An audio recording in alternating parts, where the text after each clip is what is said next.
श्रीमते भक्तिवेदान्त स्वामिनिति नामिनि। नमस्ते सारस्वती देवे गौरवाणी प्रचारिणी विशेष शून्यादि पाश्चात्यदेशकारिणी। नमो महाबलान्याय कृष्णप्रेमप्रदायते कृष्णाय कृष्णचैतन्य नाम्ने गौरत्वे नमः। हे कृष्णकरुणा सिन्धो दीनबन्धो जगत्पते गोपेश गोपिकान्त राधाकान्त नमोस्तुते। तप्तकाञ्चन गौराङ्गी राधे वृन्दावनेश्वरी वृषभानुसुते देवी प्रणमामि प्रिये। वाञ्छाकल्पतरुभ्यश्च कृपासिन्धुभ्यैव च पतितानां पावनेभ्यो वैष्णवेभ्यो नमो नमः।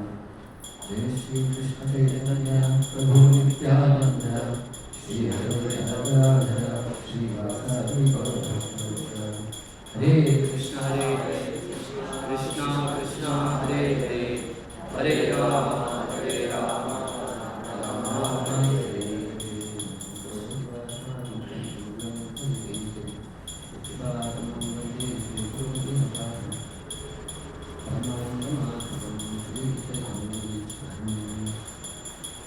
ಹರೇ ಕೃಷ್ಣ. ಎಲ್ಲರಿಗೂ ಪ್ರತಿ ಶನಿವಾರದ ಭಗವದ್ಗೀತೆ ಚರ್ಚೆಗೆ ಸ್ವಾಗತ. ಕಳೆದ 2-3 ತಿಂಗಳಲ್ಲಿ ನಾವು ಗೀತೆಯ ಮೊದಲನೇ ಅಧ್ಯಾಯನ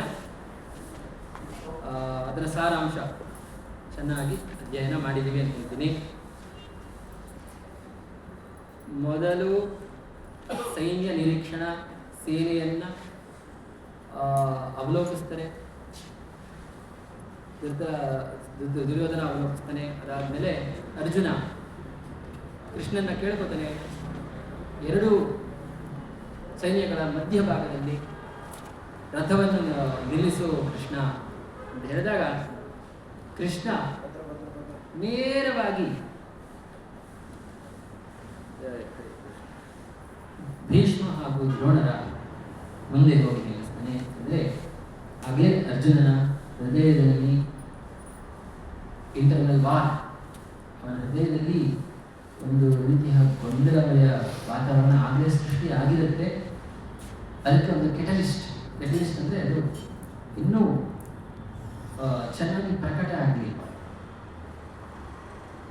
ಒಳಗಿರೋ ಗೊಂದಲ ಇನ್ನೂ ಚೆನ್ನಾಗಿ ಪ್ರಕಟ ಆದಾಗ, ಹೊರಗಡೆ ಬಂದಾಗ ಅದಕ್ಕೆ ಒಂದು ಪರಿಹಾರ ಕೊಡೋದು ಸುಲಭ ಆಗುತ್ತೆ. ರಾಧಾ ಮಾಧವಕಿ ಜಾಯ. ಕೆಲವು ಸರಿ ನಿಮಗೆ ವೈದ್ಯರು ಚಿಕಿತ್ಸೆ ಕೊಡಬೇಕಾದ್ರೆ ಏನು ಮಾಡ್ತಾರೆ ಅಂತಂದರೆ ರೋಗನ ಸ್ವಲ್ಪ ಉಲ್ಬಣ ಮಾಡ್ತಾರೆ, ಅದರ ಸಿಂಪ್ಟಮ್ಸ್ ಇನ್ನೂ ಚೆನ್ನಾಗಿ ಪ್ರಕಟ ಆಗಲಿ ಅಂತ ಮಾಡ್ತಾರೆ. ಅವಾಗ ರೋಗಕ್ಕೆ ಮದ್ದು ಅಥವಾ ಚಿಕಿತ್ಸೆ ಕೊಡೋಕ್ಕೆ ಸುಲಭ ಆಗುತ್ತೆ. ಅದೇ ರೀತಿ ಕೃಷ್ಣ ಮನೋವೈದ್ಯ, ಆದಿ ಮನೋವೈದ್ಯ. ಅರ್ಜುನನ ಮನಸ್ಸಿನಲ್ಲಿ ಏನಾಗ್ತಾ ಇದೆ ಅಂತ ಗೊತ್ತು. ಆ ಒಂದು ಮನಸ್ಸಿನಲ್ಲಿ ಆಗ್ತಾ ಇರೋ ಆ ತುಮುಲ ಅಥವಾ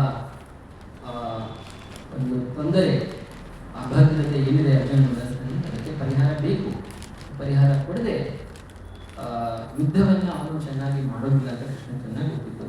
ಅದಕ್ಕೋಸ್ಕರ ದ್ರೋಣ ಹಾಗೂ ಭೀಷ್ಮರ ಮುಂದೆ ನಿಲ್ಲಿಸ್ತಾನೆ. ಆಗ ಅವನಿರೋ ಭಾವನೆಗಳು ಉಕ್ಕಿ ಹರಿಯತ್ತೆ. ಒಟ್ಟು 5 ಕಾರಣ ಕೊಡ್ತಾನೆ. ನಿಮಗೆಲ್ಲ ಜ್ಞಾಪಕ ಇದೆಯಾ 5 ಕಾರಣ ಏನು ಅಂತ? ನಿಮ್ಗೆ ಎಷ್ಟೆಷ್ಟು ಜ್ಞಾಪಕ ಇದೆ ಅಷ್ಟೆಷ್ಟು ಹೇಳಿ ನೋಡೋಣ. ಏನು 5 ಕಾರಣ ಯಾಕೆ ಯುದ್ಧ ಮಾಡಲ್ಲ ಅಂತ ಅರ್ಜುನ ಹೇಳ್ತಾನೆ. ಬಂಧು ಬಾಂಧವರು ಇದ್ದಾರೆ. ಏನಾಗುತ್ತೆ ಅವಾಗ? ಅವರನ್ನ ನನ್ನವರೇ, ಅವರನ್ನ ಕೊಂದ್ರೆ ಏನಾಗುತ್ತೆ? ಪಾಪ ಬರುತ್ತೆ, ಒಂದು ಕಾರಣ. ಮತ್ತೆ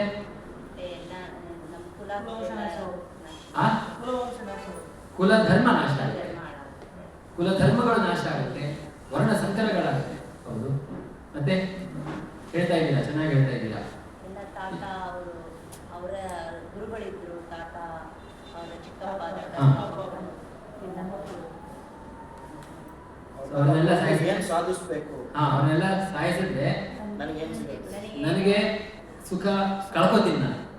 ಯಾಕಂದ್ರೆ ಅವರೆಲ್ಲ ನನ್ನವರಾದ್ರಿಂದ ನನ್ನವ್ರನ್ನೇ ನಾನು ಸಾಯಿಸ್ಬಿಟ್ರೆ ಯಾರ ಜೊತೆ ಸುಖ ಪಡ್ಲಿ? ಇವಾಗ ಒಬ್ಬ ರಾಜ ಹೋಗ್ಬಿಟ್ಟು ಇನ್ನೊಂದು ದೇಶವನ್ನು ಗೆದ್ಕೊಂಡು ಅವ್ರ ಮುಂದೆ ಇದು ಮಾಡಿ ಅದೇನೇನೋ ತಗೊಂಬಂದು ತನ್ನ ಮನೆಯವ್ರಿಗೆಲ್ಲ ಕೊಟ್ಟು ತೋರಿಸ್ತಾನೆ ನನಗೆ ಗೆದ್ದೆ ಅಂತ ಖುಷಿ ಪಡ್ತಾನೆ. ಅದೇ ತನ್ನ ಮನೆಯವ್ರ ವಿರುದ್ಧನೇ ಗೆದ್ಬಿಟ್ಟು ಅವ್ರನ್ನೇ ಸಾಯಿಸ್ಬಿಟ್ರೆ ಯಾರು ತೋರಿಸ್ಬೇಕು? ಅದಕ್ಕೋಸ್ಕರ ಸುಖ ಅನ್ನೋ ಕಳ್ಕೊತೀನಿ ಅಂತ ಅವನು. 3 ಕಾರಣ ಎಲ್ಲರೂ ಹೇಳಿದ್ದೀರಾ. ಇನ್ನೊಂದು ಕಾರಣ ಅದು ಹೇಳಿದರೆ ಕರೆಕ್ಟ್. ಸರಿ, ಅದೆಲ್ಲ ಕುಲಧರ್ಮ ನಾಶ ಆಗುತ್ತೆ. ಹೌದು. ಇನ್ನೊಂದು ಕಾರಣ ಅದೇ ವರ್ಣಸಂಕರ, ಕುಲಧರ್ಮ ನಾಶ ಆಗೋದು ಎಲ್ಲ ಒಂದೇ ಪಾಯಿಂಟು. ಸರಿಯಾಗಿ ಹೇಳ್ತಾ ಇದ್ದಾರೆ. ಇನ್ನೊಂದು ಪಾಯಿಂಟ್ ಮಿಸ್ ಆಗ್ತಾ ಇದೆ. ಯಾವುದದು? ಅರ್ಜುನನಲ್ಲಿದ್ದಂತಹ ಸಹಾನುಭೂತಿ, ಅನುಕಂಪ ಸಹಜವಾಗಿ ಇತ್ತು. ಅವನ ಅನುಕಂಪದ ಭಾವನೆಯಿಂದ ನನಗೆ ಇವರೆಲ್ಲ ಸಾಯಿಸಕ್ಕೆ ಮನಸ್ಸಾಗ್ತಾ ಇಲ್ಲ ಅಂತ ಹೇಳಿ ಒಟ್ಟು 4 ಕಾರಣನ ಅವನು ಮೊದಲನೇ ಅಧ್ಯಾಯದಲ್ಲಿ ಕೊಟ್ಟಿದ್ದಾನೆ. ಇವಾಗ 2ನೇ ಅಧ್ಯಾಯ ಗೀತೆಯ ಸಾರ ಸಂಗ್ರಹ ಅಂತ ಹೇಳ್ತಾರೆ. ಏನಿದ್ರ ಅರ್ಥ? ಯಾಕೆ ಈ ಅಧ್ಯಾಯಕ್ಕೆ ಗೀತಾ ಸಾರ ಸಂಗ್ರಹ ಅಂತ ಹೇಳ್ತಾರೆ? ಇನ್ನು ಕೆಲವು ಕಡೆ ಇದಕ್ಕೆ ಸಾಂಖ್ಯಯೋಗ ಅಂತಾನೂ ಹೇಳ್ತಾರೆ. ಅದಕ್ಕೆ ನಮ್ಮ ಕನ್ನಡದ ಭಗವದ್ಗೀತೆ ಯಥಾರೂಪದಲ್ಲಿ 2 ಕೊಟ್ಟಿದ್ದಾರೆ. ಸಾಂಖ್ಯಯೋಗ ಅಂತಾನೂ ಕೊಟ್ಟಿದ್ದಾರೆ, ಆಮೇಲೆ ಗೀತಾಸಾರ ಸಂಗ್ರಹ ಅಂತಾನೂ ಕೊಟ್ಟಿದ್ದಾರೆ. ಯಾಕೆ ಗೀತಾಸಾರ ಸಂಗ್ರಹ ಅಂತ ಹೇಳ್ತಾರೆ ಅಂತಂದ್ರೆ, ಗೀತೆಯಲ್ಲಿ ಯಾವ ಯಾವ ವಿಚಾರಗಳನ್ನ ಚರ್ಚೆ ಮಾಡ್ತಾನೆ ಕೃಷ್ಣ ಅನ್ನೋದನ್ನ ಸಂಕ್ಷಿಪ್ತವಾಗಿ ಈ ಅಧ್ಯಾಯದಲ್ಲಿ ಚರ್ಚೆ ಮಾಡಿದ್ದಾರೆ. ಸಮ್ ಪಾಯಿಂಟ್ಸ್ ಅದ್ರ ಮೇಲೆಲ್ಲ ಒಂದು ವಿಹಂಗ ನೋಟ ಅಥವಾ ಪಕ್ಷಿ ನೋಟವನ್ನ ಬೀರ್ತಾರೆ ಕೃಷ್ಣ ಈ ಅಧ್ಯಾಯದಲ್ಲಿ. ಅದಕ್ಕೆ ಗೀತಾ ಸಾರ ಸಂಗ್ರಹ ಅಂತ ಹೇಳ್ತಾರೆ. ಸಾಂಖ್ಯ ಯೋಗ ಅಂತ ಯಾಕೆ ಹೇಳ್ತಾರೆ ಅಂತಂದ್ರೆ, ಆ ಸಾಂಖ್ಯ ಯೋಗದ ಕೆಲವು ಮುಖ್ಯ ತತ್ವಗಳನ್ನು ಈ ಅಧ್ಯಾಯದಲ್ಲಿ ಚರ್ಚೆ ಮಾಡಿ. ಅದಕ್ಕೋಸ್ಕರ ಇದಕ್ಕೆ ಸಾಂಖ್ಯ ಯೋಗ ಅಥವಾ ಆತ್ಮತತ್ವವನ್ನು ಚರ್ಚೆ ಮಾಡ್ತಾರೆ. ಸೊ ಆ ವಿಚಾರವಾಗಿ ಪ್ರಸ್ತಾಪ ಇರೋದ್ರಿಂದ ಸಾಂಖ್ಯ ಯೋಗ ಅಂತ ಹೇಳ್ತಾರೆ. ಸಾಂಖ್ಯ ಯೋಗ ಏನು ಅಂತ ತುಂಬಾ ಸಂಕ್ಷಿಪ್ತವಾಗಿ ಹೇಳಬೇಕು ಅಂತಂದ್ರೆ, ಸಾಂಖ್ಯ ಅನ್ನೋ ಪದ ಸಂಖ್ಯೆ ಇಂದ ಬಂದಿದೆ. ಸಂಖ್ಯೆ ಅಂದ್ರೆ ಏನು ಅಂತಂದ್ರೆ ಎಣಿಸೋದು. ಇವಾಗ ನಿಮ್ಮ ಹತ್ರ ಏನೋ ಒಂದಷ್ಟು ಹಣ, ಒಂದಷ್ಟು ವಸ್ತುನ ಇದೆಯಪ್ಪ, ಎಲ್ಲ ಇದೆಯಾ ಇಲ್ವಾ ಅಂತ ನೀವು ಚೆಕ್ ಮಾಡಕ್ಕೆ ಏನ್ ಮಾಡ್ತೀರಾ? ಎಣಿಸ್ತೀರಾ. ಎಣಿಸ್ಬಿಟ್ಟು ನೋಡ್ತೀರಾ ಎಲ್ಲ ಇದೆಯಾ ಅಥವಾ ಯಾವ್ದಾದ್ರು ಮಿಸ್ ಆಗಿದೆಯಾ ಅಂತ, ಅಲ್ವಾ? ನನ್ನ ಹತ್ರ 10 ಬಳೆ ಇತ್ತು, 8 ಕಾಣ್ತಾ ಇದೆ, ಏನು ಮಿಸ್ ಆಗಿದೆ ಅಲ್ವಾ? ಎಣಿಸ್ಬಿಟ್ಟು ನೋಡ್ತೀವಿ. ಸಂಖ್ಯೆ ಏನ್ ಮಾಡ್ತಾರೆ ಅಂದ್ರೆ, ಈ ಜಗತ್ತಿನಲ್ಲಿ ಎಷ್ಟು ಅಂಶಗಳಿದೆ ಎಲ್ಲ ಎಣಿಸೋಣ ಕೂತ್ಕೊಂಡು ಅಂತ ಅವರು ಸಾಂಖ್ಯದಲ್ಲಿ ಅವ್ರು ಮಾಡ್ತಾರೆ. ಏನಿದೆಯಪ್ಪ? ಒಟ್ಟು ಪಂಚಮಭೂತ ಇದೆ ನಮ್ಮ ದೇಹದಲ್ಲಿ. ಪಂಚಮಭೂತ ಇದೆ. ಏನದು? ಪೃಥ್ವಿ, ನೀರು, ವಾಯು, ಬೆಂಕಿ, ಆಕಾಶ. ಆಯ್ತು. ಇನ್ನೇನಿದೆ ಅದ್ಬಿಟ್ಟು ನಮ್ಮ ಇನ್ನೊಂದು 3 ಸೂಕ್ಷ್ಮ ಇದೆ ಶರೀರ, ಮನಸ್ಸು, ಬುದ್ಧಿ, ಅಹಂಕಾರ ಇದೆ. ಇನ್ನೇನಿದೆ? ಇಂದ್ರಿಯಗಳಿದೆ. ಇಂದ್ರಿಯಗಳಲ್ಲಿ ಎಷ್ಟು ವಿಧ ಇದೆ? ಜ್ಞಾನೇಂದ್ರಿಯ ಇದೆ, ಕರ್ಮೇಂದ್ರಿಯ ಇದೆ. 5 ಜ್ಞಾನೇಂದ್ರಿಯಗಳು, 5 ಕರ್ಮೇಂದ್ರಿಯಗಳು. ಒಟ್ಟಾಗಲೇ 15 ಹೇಳಾಯ್ತು ನಾವು.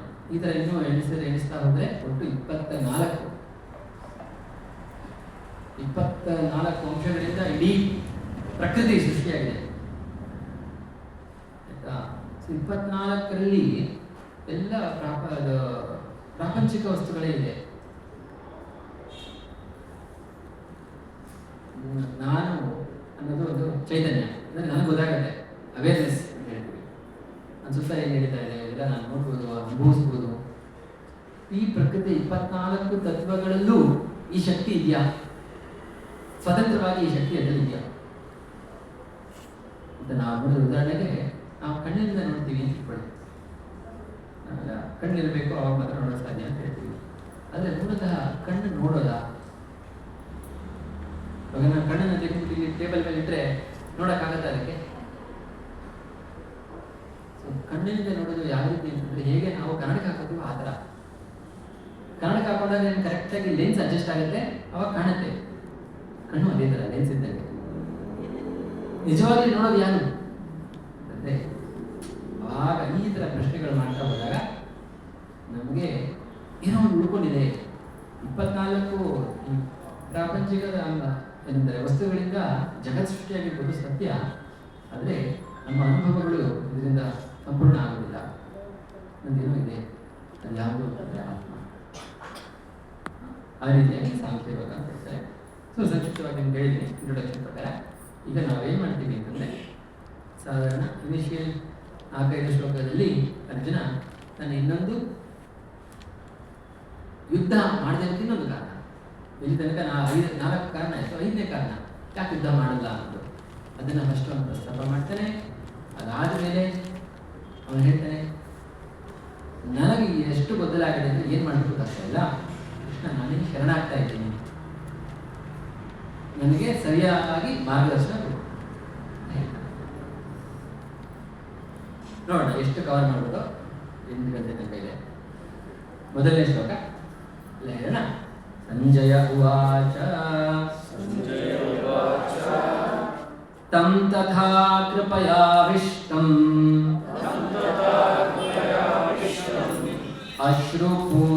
ಅಶ್ರುಪೂರ್ಣಾಕುಲೇಕ್ಷಣಂ ವಿಷೀದಂತಂ ಇದಂ ವಾಕ್ಯಂ ಉವಾಚ ಮಧುಸೂದನಃ.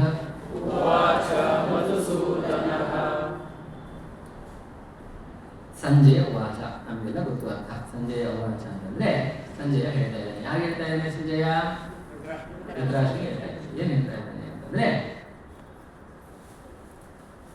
ತಂ ತಥಾ. ತಥಾ ಅಂದ್ರೆ ಇಷ್ಟೆಲ್ಲ ಆಯ್ತಲ್ಲ, ಮೊದಲನೇ ಅಧ್ಯಾಯದಲ್ಲಿ ಅದಾದ ಮೇಲೆ, ದೇರ್ ಆಫ್ಟರ್ ಅಂತ ಇಂಗ್ಲಿಷ್ ಹೇಳ್ತೀವಲ್ಲ ಅದು. ತಥಾ ಈಗ ಏನು, ಅರ್ಜುನನ್ನ ಕೆಲವು ವಿಶೇಷಣಗಳಿಂದ ಇಲ್ಲಿ ಕರೀತಾ ಇದ್ದಾರೆ. ಏನು ಆ ವಿಶೇಷಣಗಳು ಅಂದರೆ, ಕೃಪಯ ಆವಿಷ್ಟ. ಕೃಪಯ ಅಂತಂದ್ರೆ ಕೃಪೆಯಿಂದ, ಅನುಕಂಪದಿಂದ. ಆವಿಷ್ಟ ಅಂದ್ರೆ ಸಂಪೂರ್ಣವಾಗಿ ಆವರಿಸ್ಕೊಂಡ್ಬಿಟ್ಟಿದೆ ಅವರಿಗೆ. ಯಾವುದು? ಸಹಾನುಭೂತಿ, ಅನುಕಂಪ. ಕೃಪಯಾವಿಷ್ಟಂ. ಇನ್ನೊಂದೇನು ವಿಶೇಷಣ ಅಂದ್ರೆ ಅಶ್ರುಪೂರ್ಣ ಆಕುಲೇಕ್ಷಣಂ. ಅಂದ್ರೆ ಅವನ ಕಣ್ಣುಗಳಲ್ಲಿ ಏನಾಗಿದೆ ಅಂತಂದ್ರೆ ಅಶ್ರುಪೂರ್ಣವಾಗಿದೆ, ಕಣ್ಣೀರು ತುಂಬಿದೆ. ನಮ್ಗೆ ಯಾವಾಗ ಯಾವಾಗ ಕಣ್ಣೀರು ಬರುತ್ತೆ ಅಂದ್ರೆ ತುಂಬಾ ದುಃಖದಲ್ಲಿದ್ರೆ ಬರುತ್ತೆ, ಅಥವಾ ಇನ್ನೊಬ್ಬರ ಮೇಲೆ ತುಂಬಾ ಅನುಕಂಪ ಜಾಸ್ತಿ ಆದ್ರೆ ಬರುತ್ತೆ, ಕೆಲಸರಿ ತುಂಬಾ ಕೋಪ ಬಂದಾಗ ಬರುತ್ತೆ, ಬೇರೆ ಬೇರೆ ಕಾರಣಗಳಲ್ಲಿ ಬರುತ್ತೆ. ಇಲ್ಲಿ ಅರ್ಜುನನಿಗೆ ಕಣ್ಣೀರು ಯಾಕೆ ಬರ್ತಾ ಇದೆ ಅಂದ್ರೆ ವಿಶೇಷವಾದ ಅನುಕಂಪನೂ ಇದೆ, ಆ ನೋವನ್ನು ಅನುಭವಿಸ್ತಾ ಇದ್ದಾನೆ. ಯಾರಿಗೆ ಆಗ್ತಾ ಇದೆ ನೋವು? ಅವನಿಗೆ ಭವಿಷ್ಯದಲ್ಲಿ ಇವರೆಲ್ಲ ನನ್ನ ಬಂಧು ಬಾಂಧವರು ಸಾಯ್ತಾರಲ್ಲ ನಮ್ಮ ಕೈಯಲ್ಲಿ ಅನ್ನುವ ನೋವು ಅವನಿಗೆ ಇವಾಗಲೇ ಫೀಲ್ ಆಗ್ತಾ ಇದೆ. ಆ ನೋವಿನಿಂದ ಕಣ್ಣಲ್ಲಿ ನೀರು ತುಂಬಿಕೊಂಡಿದೆ.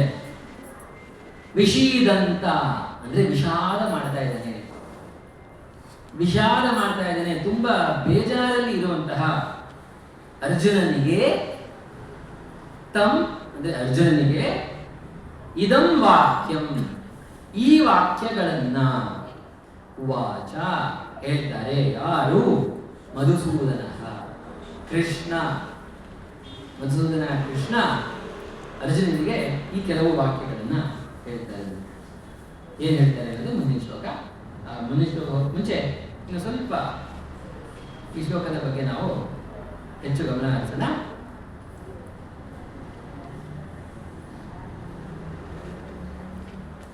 ಪ್ರಭುಪಾದರು ಒಂದು ಉತ್ತಮವಾದಂತಹ ಮಾತನ್ನ ಇಲ್ಲಿ ಹೇಳ್ತಾ ಇದ್ದಾರೆ.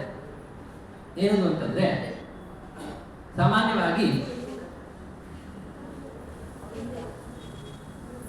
ಒಬ್ಬ ಮನುಷ್ಯ ಅವನ ಮನಸ್ಥಿತಿ ತುಂಬಾ ಉನ್ನತ ಮಟ್ಟದಲ್ಲಿದ್ದಾಗ, ನಾವು ಚರ್ಚೆ ಮಾಡ್ತಾ ಇದ್ವಿ, ಮೊದಲನೇ ಅಧ್ಯಾಯದಲ್ಲೂ ಚರ್ಚೆ ಮಾಡ್ತಾ ಇದ್ವಿ, ಒಬ್ಬನಿಗೆ ಅನುಕಂಪ ಯಾಕೆ ಬರುತ್ತೆ ಅಂತಂದ್ರೆ ಅವನ ಹೃದಯದಲ್ಲಿ ಪರದುಃಖ ದುಃಖ ಅಂದ್ರೆ ಇನ್ನೊಬ್ಬರಿಗೆ ಆಗೋ ದುಃಖನ ತಾನೇ ಅನುಭವಿಸ್ತಾನೆ ತನ್ನ ಹೃದಯದಲ್ಲಿ.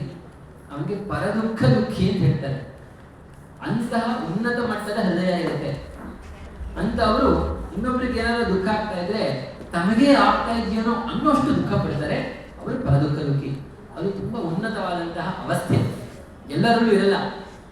ಯಾರು ನಮ್ಮಲ್ಲಿ ಏನ್ ಭಾವನೆ ಬರುತ್ತೆಪ್ಪ, ಇನ್ನೊಬ್ರು ತುಂಬಾ ದುಃಖದಲ್ಲಿ ನರಳ್ತಾ ಇದ್ದೀನಿ ಅಂದ್ರೆ ಅಟ್ಲೀಸ್ಟ್ ನನಗೆ ಅಷ್ಟು ನೋವಿಲ್ವಲ್ಲಪ್ಪ ಅಂತ ಅನ್ಸುತ್ತೆ. ನಾನು ಅಷ್ಟು ಕಷ್ಟ ಅನುಭವಿಸ್ತಾ ಇಲ್ವಲ್ಲ, ದೇವರಿಗೆ ಕೃತಜ್ಞತೆ ಅರ್ಪಿಸೋಣ ಅಂತ ಬರುತ್ತೆ ಭಾವನೆ. ಸಹಜ, ಅದು ಮಾನವ ಸಹಜ, ನಾವೇ ತಪ್ಪು ಅಂತ ಏನು ತೋರಿಸ್ತಾ ಇಲ್ಲ. ಆದರೆ ಉನ್ನತ ಮಟ್ಟದಲ್ಲಿ ಇರುವಂತಹ ವ್ಯಕ್ತಿತ್ವ ಅವನು ಹೇಗಿರುತ್ತೆ ಅಂತಂದ್ರೆ, ಒಂದು ಪ್ರಾಣಿ, ಒಂದು ಇರುವೆ, ಒಂದು ಹುಳ ಅದು ದುಃಖ ಅನುಭವಿಸ್ತಾ ಇದ್ರೆ ಅದನ್ನು ಫೀಲ್ ಮಾಡ್ತಾರೆ. ಪ್ರಭುಪಾದರು ಈ ಗ್ರಂಥಗಳನ್ನ ರಚನೆ ಮಾಡ್ತಾ ಇದ್ರು. ಅವಾಗ ಅವರ ರೂಮ್ನಲ್ಲಿ ಒಂದು ಹುಳ ಇತ್ತು. ಪ್ರಭುಪಾದರು ತಮ್ಮ ಸರ್ವೆಂಟ್ನ ಕರೀತಾರೆ, ತಮ್ಮ ಸೇವಕರನ್ನ ಕರೆದು ತೋರಿಸ್ತಾರೆ, ನೋಡು ಹುಳ, ಅದಕ್ಕೆ ಊಟ ಸಿಗ್ತಾ ಇಲ್ಲ. ಅದರದ್ದು ಊಟ ಏನಂದ್ರೆ ಸಾಮಾನ್ಯವಾಗಿ ಹುಳುಗಳು, ಕೆಲವು ಹುಳುಗಳಿಗೆ ಎಲೆಗಳು ತಿನ್ನೋದು ಸಹಜ. ಅದು ಇಲ್ಲಿ ಬಂದ್ಬಿಟ್ಟಿದೆ ಯಾವುದೋ ದುರದೃಷ್ಟವಶ, ಅದಕ್ಕೆ ಆಹಾರ ಸಿಗ್ತಾ ಇಲ್ಲ, ಅದಕ್ಕೆ ಕಷ್ಟದಲ್ಲಿ ಒದ್ದಾಡ್ತಾ ಇದೆ. ಹೋಗು ಅದನ್ನ ಯಾವ್ದನ ಗಿಡದ ಮೇಲೆ ಒಂದು ಎಲೆ ಮೇಲೆ ಬಿಡು. ನೋಡಿ, ಆ ಒಂದು ಹುಳದಲ್ಲೂ ಅದು ಏನು ದುಃಖ ಅನುಭವಿಸ್ತಾ ಇದೆ ಅದಕ್ಕೆ ಪ್ರತಿಸ್ಪಂದನೆ ಮಾಡುವಂಥ ಹೃದಯ ತುಂಬಾ ಉನ್ನತ ಮಟ್ಟದ ವ್ಯಕ್ತಿತ್ವ ಇರೋದು ಇರುತ್ತೆ. ಅದಕ್ಕೊಂದು ಉದಾಹರಣೆ ಕೊಟ್ಟೆ ನಾನು.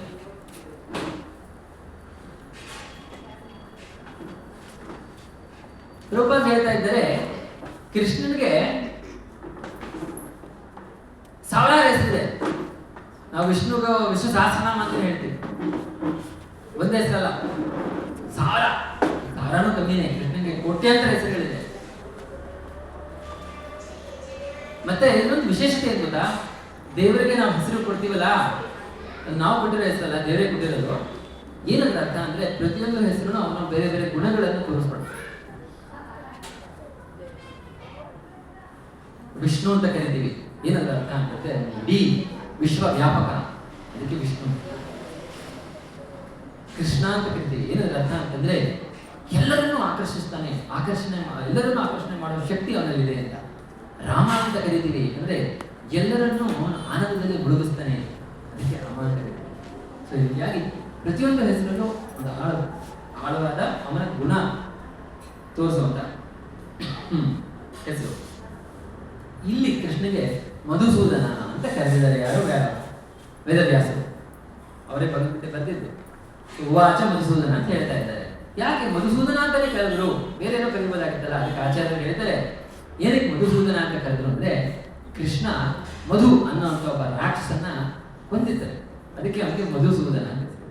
ಇಲ್ಲಿ ಏನಾಗಿದೆ? ಇಲ್ಲಿ ಯಾರು ರಾಕ್ಷಸ? ಯಾರು ಕೊಲ್ಬೇಕು ಇವಾಗ ಕೃಷ್ಣ?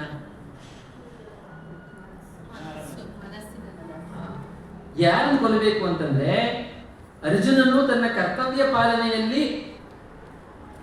ಪಾಲನೆ ಮಾಡಕ್ಕೆ ತೊಡಕಾಗಿತ್ತು ಅವನ ತಪ್ಪು ತಿಳುವಳಿಕೆ. ಆ ತಪ್ಪು ತಿಳುವಳಿಕೆ ಅನ್ನೋ ರಾಕ್ಷಸನ ಕೊಲ್ಲಬೇಕಾಗಿತ್ತು. ಅದಕ್ಕೆ ಅವನಿಗೆ ಮಧುಸೂದನ ಅಂತ ಕರೀತಾರೆ. ಉವಾಚ ಮಧುಸೂದನ. ಯಾಕೆ ಅರ್ಜುನನಲ್ಲಿ ಈ ತರ ಯಾಕೆ ತಪ್ಪು ತಿಳುವಳಿಕೆ ಅಂತ ಯಾಕೆ ಹೇಳ್ತಾ ಇದ್ದಾರೆ? ಅವನ ಆ ಪರದುಃಖ ದುಃಖಿ ಭಾವ ತಪ್ಪ, ಎಲ್ಲಿ ಮಿಸ್ಟೇಕ್ ಆಗ್ತಾ ಇದೆ ಅನ್ನೋದು ಕ್ಲಾರಿಟಿ ಇರ್ತಾರೆ. ಇಲ್ಲಿ ಅರ್ಜುನ ಯಾಕೆ ಅವನು ದುಃಖಿಸ್ತಾ ಇದ್ದ ಅಂತಂದ್ರೆ, ಅವನಿಗೆ ಭೀಷ್ಮ ಹಾಗೂ ದ್ರೋಣರನ್ನ ಅವರು ಈಗ ಯಾವ ಶರೀರದಲ್ಲಿ ಇದ್ದಾರೋ ಅದೇ ಶರೀರದಲ್ಲಿ ನೋಡ್ಬೇಕು ಅಂತ ಆಸೆ. ಅಂದ್ರೆ ಅವ್ರು ನನ್ನ ಬದ್ದು ನನ್ನ ಜೊತೆ ಎಷ್ಟಾದ್ರೂ ಇದೇ ದೇಹದಲ್ಲಿ ಇರ್ಲಿ, ನಮ್ಮ ತಂದೆ ತಾಯಿ ಆಗಿರ್ಬೋದು, ತಾತ ಆಗಿರ್ಬೋದು, ಯಾರೇ ಆಗಿದ್ರು ಅವ್ರನ್ನ ನಮ್ಗೆ ಬಿಟ್ಕೊಡಕ್ ನಮ್ಗೆ ಮನ್ಸಿರಲ್ಲ. ಅವ್ರು ಎಷ್ಟೇ ದುಃಖದಲ್ಲಿ ಇರಲಿ, ಎಷ್ಟೇ ಒದ್ದಾಡ್ತಾ ಇರಲಿ, ನಮ್ಗೆ ಬಿಟ್ಕೊಡಕ್ ಮನ್ಸಿರಲ್ಲ, ಸಹಜ ಅದು. ಆದರೆ ನಾವು ಯಾವುದರ ಮೇಲೆ ಹೆಚ್ಚು ಪ್ರೀತಿ ತೋರಿಸ್ಬೇಕು ಅಂದ್ರೆ ದೇಹದ ಮೇಲಲ್ಲ, ದೇಹದ ಒಳಗಡೆ ಇರೋ ಆತ್ಮ. ಈ ಒಂದು ಸನ್ನಿವೇಶದಲ್ಲಿ ಅಧರ್ಮದ ಪಕ್ಷದಲ್ಲಿ ಸೇರ್ಕೊಂಡಿದ್ದಾರೆ. ನಾವು ಅವ್ರ ಮುಖ ನೋಡಿಕೊಂಡು ಅಧರ್ಮವನ್ನು ಗೆಲ್ಲಕ್ಕೆ ಬಿಟ್ಟರೆ ಎಷ್ಟೋ ಜನರಿಗೆ ಅದರಿಂದ ತೊಂದರೆ ಆಗುತ್ತೆ. ಅದಕ್ಕೋಸ್ಕರ ಧರ್ಮ ಜಯ ಆಗಬೇಕಾಗಿದೆ, ಅಧರ್ಮ ನಾಶ ಆಗಬೇಕಾಗಿದೆ. ಭೀಷ್ಮ ಹಾಗೂ ದ್ರೋಣರು ಅಧರ್ಮಿಗಳಾಗಿಲ್ಲದೆ ಇರ್ಬೋದು, ಆದರೆ ಅಧರ್ಮಿಗಳ ಪಕ್ಷದಲ್ಲಿದ್ದಾರೆ. ಸೊ ಅದರಿಂದ ಅವರು ಒಂದು ಕಂಟಕಪ್ರಾಯ. ಅವರನ್ನ ನಿವಾರಿಸದೇನೆ ದುರ್ಯೋಧನ ವಿರುದ್ಧ ಜಯ ಗಳಿಸೋಕೆ ಸಾಧ್ಯನೇ ಇಲ್ಲ ಅಲ್ವಾ? ಅದರಿಂದ ನಿನ್ನ ಒಂದು ಮೈಂಡ್ ಸೆಟ್ ಚೇಂಜ್ ಮಾಡ್ಕೋಬೇಕು. ಅರ್ಜುನ ಏನ್ ಅನ್ಕೊಂಡಿದ್ದ, ಅವ್ರನ್ನ ಅದೇ ದೇಹದಲ್ಲಿ ಇಟ್ಕೋಬೇಕು ಅಂತ. ನೀನು ಅವರನ್ನ ಆಕ್ಚುಲಿ ಸಾಯಿಸಕ್ಕೆ ಸಾಧ್ಯ ಇಲ್ಲ ಹೇಳಿದೆ. ಕೃಷ್ಣ ಟೀಚಿಂಗ್ ಪ್ರಾರಂಭ ಮಾಡ್ತಾರೆ ಇದೇ ಅಧ್ಯಾಯದಲ್ಲಿ. ತುಂಬಾ ಸುಂದರವಾಗಿದೆ, ಅದೆಲ್ಲ ಶ್ಲೋಕಗಳು ತುಂಬಾ ಆಳವಾಗಿದೆ, ಅದನ್ನೆಲ್ಲ ನಾವು ಸ್ಟಡಿ ಮಾಡೋಣ. ಸುಮ್ಮನೆ ಸಂಕ್ಷಿಪ್ತವಾಗಿ ಪ್ರಭುಪಾದರು ಏನು ಕೊಡ್ತಾ ಇದ್ದಾರೆ ಮುಂಚೆ ಹೇಳ್ತಾ ಇದ್ದೀನಿ. ಆದರೆ ನೀನು ದೇಹವನ್ನು ಉಳಿಸ್ಬೇಕು ಅಂತ ಯಾಕೆ ಅಷ್ಟು ಟೆನ್ಷನ್ ತಗೊಂಡಿದ್ಯಾ? ಯಾಕಂದರೆ ಯಾರು ಇವಾಗ ನದಿಯಲ್ಲಿ ಯಾರೋ ಮುಳುಗ್ತಾ ಇದ್ದಾರೆ, ನಾನು ರಭಸದಿಂದ ಜಂಪ್ ಹೊಡೆದು ಅವನು ಹಾಕೊಂಡಿದ್ದ ಕೋಟ್ ತಗೊಂಡ್ಬರ್ತೀನಿ ಅಂತ ಕೊಡ್ಸ್ಬಿಟ್ಟು ನಾನು ಬದುಕಿಸ್ಬಿಟ್ಟೆ ಅಂತ ಜನ ಏನಂತಾರೆ, ಮೂರ್ಖ, ಅವನು ನೀರಲ್ಲಿ ಇದ್ದಾನೆ, ಸತ್ತೋಗಿರ್ಬೋದು ಇಷ್ಟಲ್ಲ. ಹಾಗೆ ಈ ತಂದಿರೋದು ಬರೀ ಒಂದು ಕೋಟು. ಅದೇ ರೀತಿ ನಾವು ಅರ್ಥ ಮಾಡ್ಕೊಳ್ಳೋದು ಏನು ಅಂತಂದ್ರೆ, ದೇಹ ಸಹಿತ ಒಂದು ಕೋಟ್ ಇದ್ದಂಗೆ, ಅದು ಮೇಲೆ ಹೊದಿಕೆ ಅಷ್ಟೇ, ಒಳಗಡೆ ಇನ್ನೊಂದಿದೆ. ಯಾವುದದು? ಆತ್ಮ. ಅದು ನಿಜವಾದ್ದು. ನಾವೆಲ್ಲ ಇಷ್ಟೆಲ್ಲ ಒಳಗಿದೆ ಕೇಳ್ತೀವಲ್ವ, ಮತ್ತೆ ಮನೆಗೆ ಹೋದ್ಮೇಲೆ ನಾವು ಆತ್ಮ ಮಾಡ್ಕೋಗ್ತೀವಿ. ಎಲ್ಲ ಹೊರಟೋಗತ್ತೆ ಆತ್ಮ. ನಮ್ಮ ದಿನನಿತ್ಯ ಕೆಲಸದಲ್ಲಿ ಮುಳುಗೋಗ್ತೀವಿ, ಅದೇ ಶೆಡ್ಯೂಲ್ ಇದೆ, ಅದನ್ನೇ ಮಾಡ್ಕೊಂಡು ಹೋಗ್ತೀವಿ. ಮತ್ತೆ ನೆಕ್ಸ್ಟ್ ಕ್ಲಾಸ್ ಅಲ್ಲಿ ಭಗವದ್ಗೀತೆಯಲ್ಲಿ ಆತ್ಮ ಅಂತ ಚರ್ಚೆ ಮಾಡಿದ್ದಾರೆ, ಮತ್ತೆ ಅವಾಗ ಆತ್ಮ ಜ್ಞಾಪಕ ಆಗುತ್ತೆ.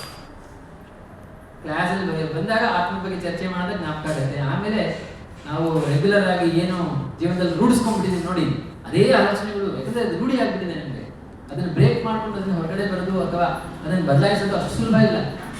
ನಾವು ಇಷ್ಟೆಲ್ಲ ಚರ್ಚೆ ಮಾಡ್ಬೋದು, ಆದರೆ ನಾವು ಎಫರ್ಟ್ ಕೊಟ್ಟು ಅದನ್ನು ಅರ್ಥ ಮಾಡಿಕೊಂಡು, ರೈಟ್, ಅವಾಗ ಯಾವ ನಮ್ಮ ಒಳಗಡೆ ಇಳಿಸ್ಕೋತೀವಿ ಆ ಜ್ಞಾನನ, ಅವಾಗ ಅದು ಪರಿವರ್ತನೆ ಮಾಡೋಕ್ಕೆ ಶುರು ಮಾಡ್ತೀವಿ. ಬರೀ ನಾವು ಕೇಳಿಸ್ಕೊಂಡ್ರೆ ಸಾಲ, ಸ್ಟಾರ್ಟಿಂಗ್ ಪಾಯಿಂಟ್. ಬಟ್ ಇದನ್ನು ನಾವು ಮನನ ಮಾಡ್ಕೋಬೇಕು, ಮತ್ತೆ ಅಧ್ಯಯನ ಮಾಡಬೇಕು, ಚರ್ಚೆ ಮಾಡಬೇಕು. ಮತ್ತೆ ಜೀವನದಲ್ಲಿ ನಾನು ಇದನ್ನು ದೈನಂದಿನ ಜೀವನದಲ್ಲಿ ಅಳವಡಿಸ್ಕೋಬಹುದಾ? ಯಾವಾಗ ಅಳವಡಿಸ್ಕೋಬೇಕು, ಯಾವ ರೀತಿ ಅಳವಡಿಸ್ಕೋಬೇಕು? ಉದಾಹರಣೆಗೆ ಮಗು ಅಳ್ತಾ ಇದೆ ಕೊಡಿ, ನಿನ್ನ ದೇಹ ಆಗಣಪ್ಪ, ಆತ್ಮ ಏನೇ ಊಟ ಮಾಡಬೇಕಾಗಿಲ್ಲ ಇವಾಗ, ಅದಲ್ಲ, ಆ ರೀತಿಯಲ್ಲ ಅಲ್ವಾ? ಸೊ ಸರಿಯಾದ ರೀತಿಯಲ್ಲಿ ಆತ್ಮಜ್ಞಾನ ಇದೆ ಅಂತ ಹೆಂಗೆ ಅಪ್ಲೈ ಮಾಡಕ್ ಹೋಗ್ಬಾರ್ದು. ಯಾರೋ ಪಾಪ ಸಾಧುಗಳು ಚೆನ್ನಾಗಿ ಪ್ರವಚನ ಕೊಡ್ತಾರೆ, ಆಯ್ತಾ, ಎಲ್ಲರಲ್ಲೂ ಆತ್ಮ ಇದೆ ಅಂತಾರೆ, ಮನುಷ್ಯರಲ್ಲೂ ಆತ್ಮ ಇದೆ, ಪ್ರಾಣಿಗಳಲ್ಲೂ ಆತ್ಮ ಇದೆ ಅಂತ ಹೇಳ್ತಾರೆ. ಶಿಷ್ಯರೆಲ್ಲ ಕೇಳಿಸ್ಕೊತಾರೆ, ಆಯ್ತಾ. ಆಮೇಲೆ ದಾರಿಯಲ್ಲಿ ಹೋಗ್ತಾ ಇರ್ಬೇಕಾದ್ರೆ ಒಂದು ಹುಲಿ ಗರ್ಜನೆ ಕೇಳಿಸುತ್ತೆ.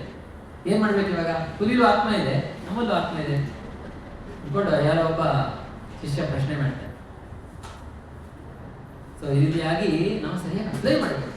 ಹೌದು, ಹುಲಿಲೂ ಆತ್ಮ ಇದೆ, ಬಟ್ ಹುಲಿಗೆ ನಿನ್ನ ಆತ್ಮದ ಮೇಲೆ ಆಸೆ ಇಲ್ಲ, ನಿನ್ನ ದೇಹದ ಮೇಲೆ ಆಸೆ ಇದೆ. ಅಥವಾ ನಮ್ಮ ದೇಹ ಉಳಿಸ್ಕೊಳ್ಳಿಲ್ಲ ಅಂದ್ರೆ ನಾನು ಆತ್ಮಜ್ಞಾನದ ಬಗ್ಗೆ ಏನು ಮತ್ತೆ ಚರ್ಚೆ ಮಾಡೋಕ್ಕಾಗಲ್ಲ. ದೇಹ ಬಿಟ್ಟು ಹೋದ್ಮೇಲೆ ಬೇರೆ ಇನ್ನೊಂದು ಪ್ರಯಾಣ ಶುರು ಆಗುತ್ತೆ, ಇನ್ನೊಂದು ದೇಹ ಶುರು ಆಗುತ್ತೆ. ಅದಕ್ಕೋಸ್ಕರ ದೇಹ ಧರ್ಮ ಕಾಪಾಡ್ಕೋಬೇಕು, ಶರೀರ ನಾವು ಕಾಪಾಡ್ಕೋಬೇಕು. ಆ ಹುಲಿ ಅದೇ ರೀತಿಯಾದ ಶರೀರ ಬಂಧನದಲ್ಲಿ ಇದೆ. ಅದು ನಿನ್ನನ್ನು ಒಂದು ನೋಡಿದ್ರೆ ನಿನ್ನ ಮನುಷ್ಯ ಅಂತ ನೋಡಲ್ಲ, ಮಾಂಸದ ಮುದ್ದೆ ಅಂತಾನೆ ನೋಡುತ್ತೆ, ಅದಕ್ಕೆ ಆಹಾರವಾಗೇ ನೋಡುತ್ತೆ ಅಲ್ವಾ. ನಾವು ಬದುಕೋಬೇಕು, ಅದಕ್ಕೆ ಏನೇನೋ ಉಪಾಯಗಳು ಅನುಸರಿಸಬೇಕು, ಕೆಲವು ಸರಿ ಓಡೋಗ್ಬೇಕು, ಮರ ಹಾಕ್ಬೇಕು, ಏನೋ ಮಾಡಬೇಕು ಹೊರತು ನಾವು ನಮ್ಮ ದೇಹವನ್ನು ಉಳಿಸ್ಕೋಬೇಕು. ಸೊ ಅದೇ ರೀತಿ ಆತ್ಮತತ್ವ ಕೇಳಿಸ್ಕೊಂಡ್ರೆ ಸಾಲದು, ಯಾವ ರೀತಿ ಅಪ್ಲೈ ಮಾಡ್ಕೋಬೇಕು ಜೀವನದಲ್ಲಿ, ಎಲ್ಲಿ ಅಪ್ಲೈ ಮಾಡ್ಕೋಬೇಕು ಅನ್ನೋದು ತುಂಬಾ ಇಂಪಾರ್ಟೆಂಟ್. ಈ ವಿಚಾರದಲ್ಲಿ ಕೃಷ್ಣ ಅನುಜ್ಞಾನ, ದಿಸ್ ಇಸ್ ದ ಪಾಯಿಂಟ್. ಇವಾಗ ನೀನು ಅಪ್ಲೈ ಮಾಡ್ಕೋಬೇಕು ಆತ್ಮಜ್ಞಾನನ. ಅರ್ಜುನ್ಗೆ ಆತ್ಮಜ್ಞಾನ ಗೊತ್ತಿಲ್ಲ ಅನ್ಕೊಳಕ್ಕಾಗಲ್ಲ. ಅವನು ಎಷ್ಟು ಋಷಿಮಣಿಗಳಿಂದ ಪಾಠಗಳನ್ನು ಕಲಿತಾನೆ, ದ್ರೋಣಾಚಾರ್ಯರಿಂದ ಪಾಠಗಳನ್ನು ಕಲಿತಾನೆ, ಎಲ್ಲರಿಗೂ ಗೊತ್ತಿದೆ. ಆದರೆ ಯಾವಾಗ ಅಪ್ಲೈ ಮಾಡ್ಕೋಬೇಕು, ವೆರಿ ಇಂಪಾರ್ಟೆಂಟ್. ಬರೀ ನಾಲೆಜ್ ಇದ್ರೆ ಸಾಲದು, ಆ ನಾಲೆಜ್ನ ಯಾವಾಗ ಸರಿಯಾಗಿ ಸಮಯಕ್ಕೆ ಯಾವ ರೀತಿ ಅಪ್ಲೈ ಮಾಡ್ಕೋಬೇಕು ಅನ್ನೋದು ಬಹಳ ಇಂಪಾರ್ಟೆಂಟ್. ಅದನ್ನ ಕೃಷ್ಣ ಇವಾಗ ಅರ್ಜುನಿಗೆ ಹೇಳ್ಕೊಡಕ್ಕೆ ಸ್ಟಾರ್ಟ್ ಮಾಡ್ತಾನೆ. ಎರಡನೇ ಶ್ಲೋಕಕ್ಕೆ ಹೋಗೋಣ. ಶ್ರೀ ಭಗವಾನ್ ವಾಚ ಕುತಸ್ತ್ವಾ ಕಶ್ಮಲಮಿದಂ ವಿಷಮೇ ಸಮುಪಸ್ಥಿತಂ ಅನಾರ್ಯಜುಷ್ಟಮಸ್ವರ್ಗ್ಯಂ ಅಕೀರ್ತಿಕರಮರ್ಜುನ.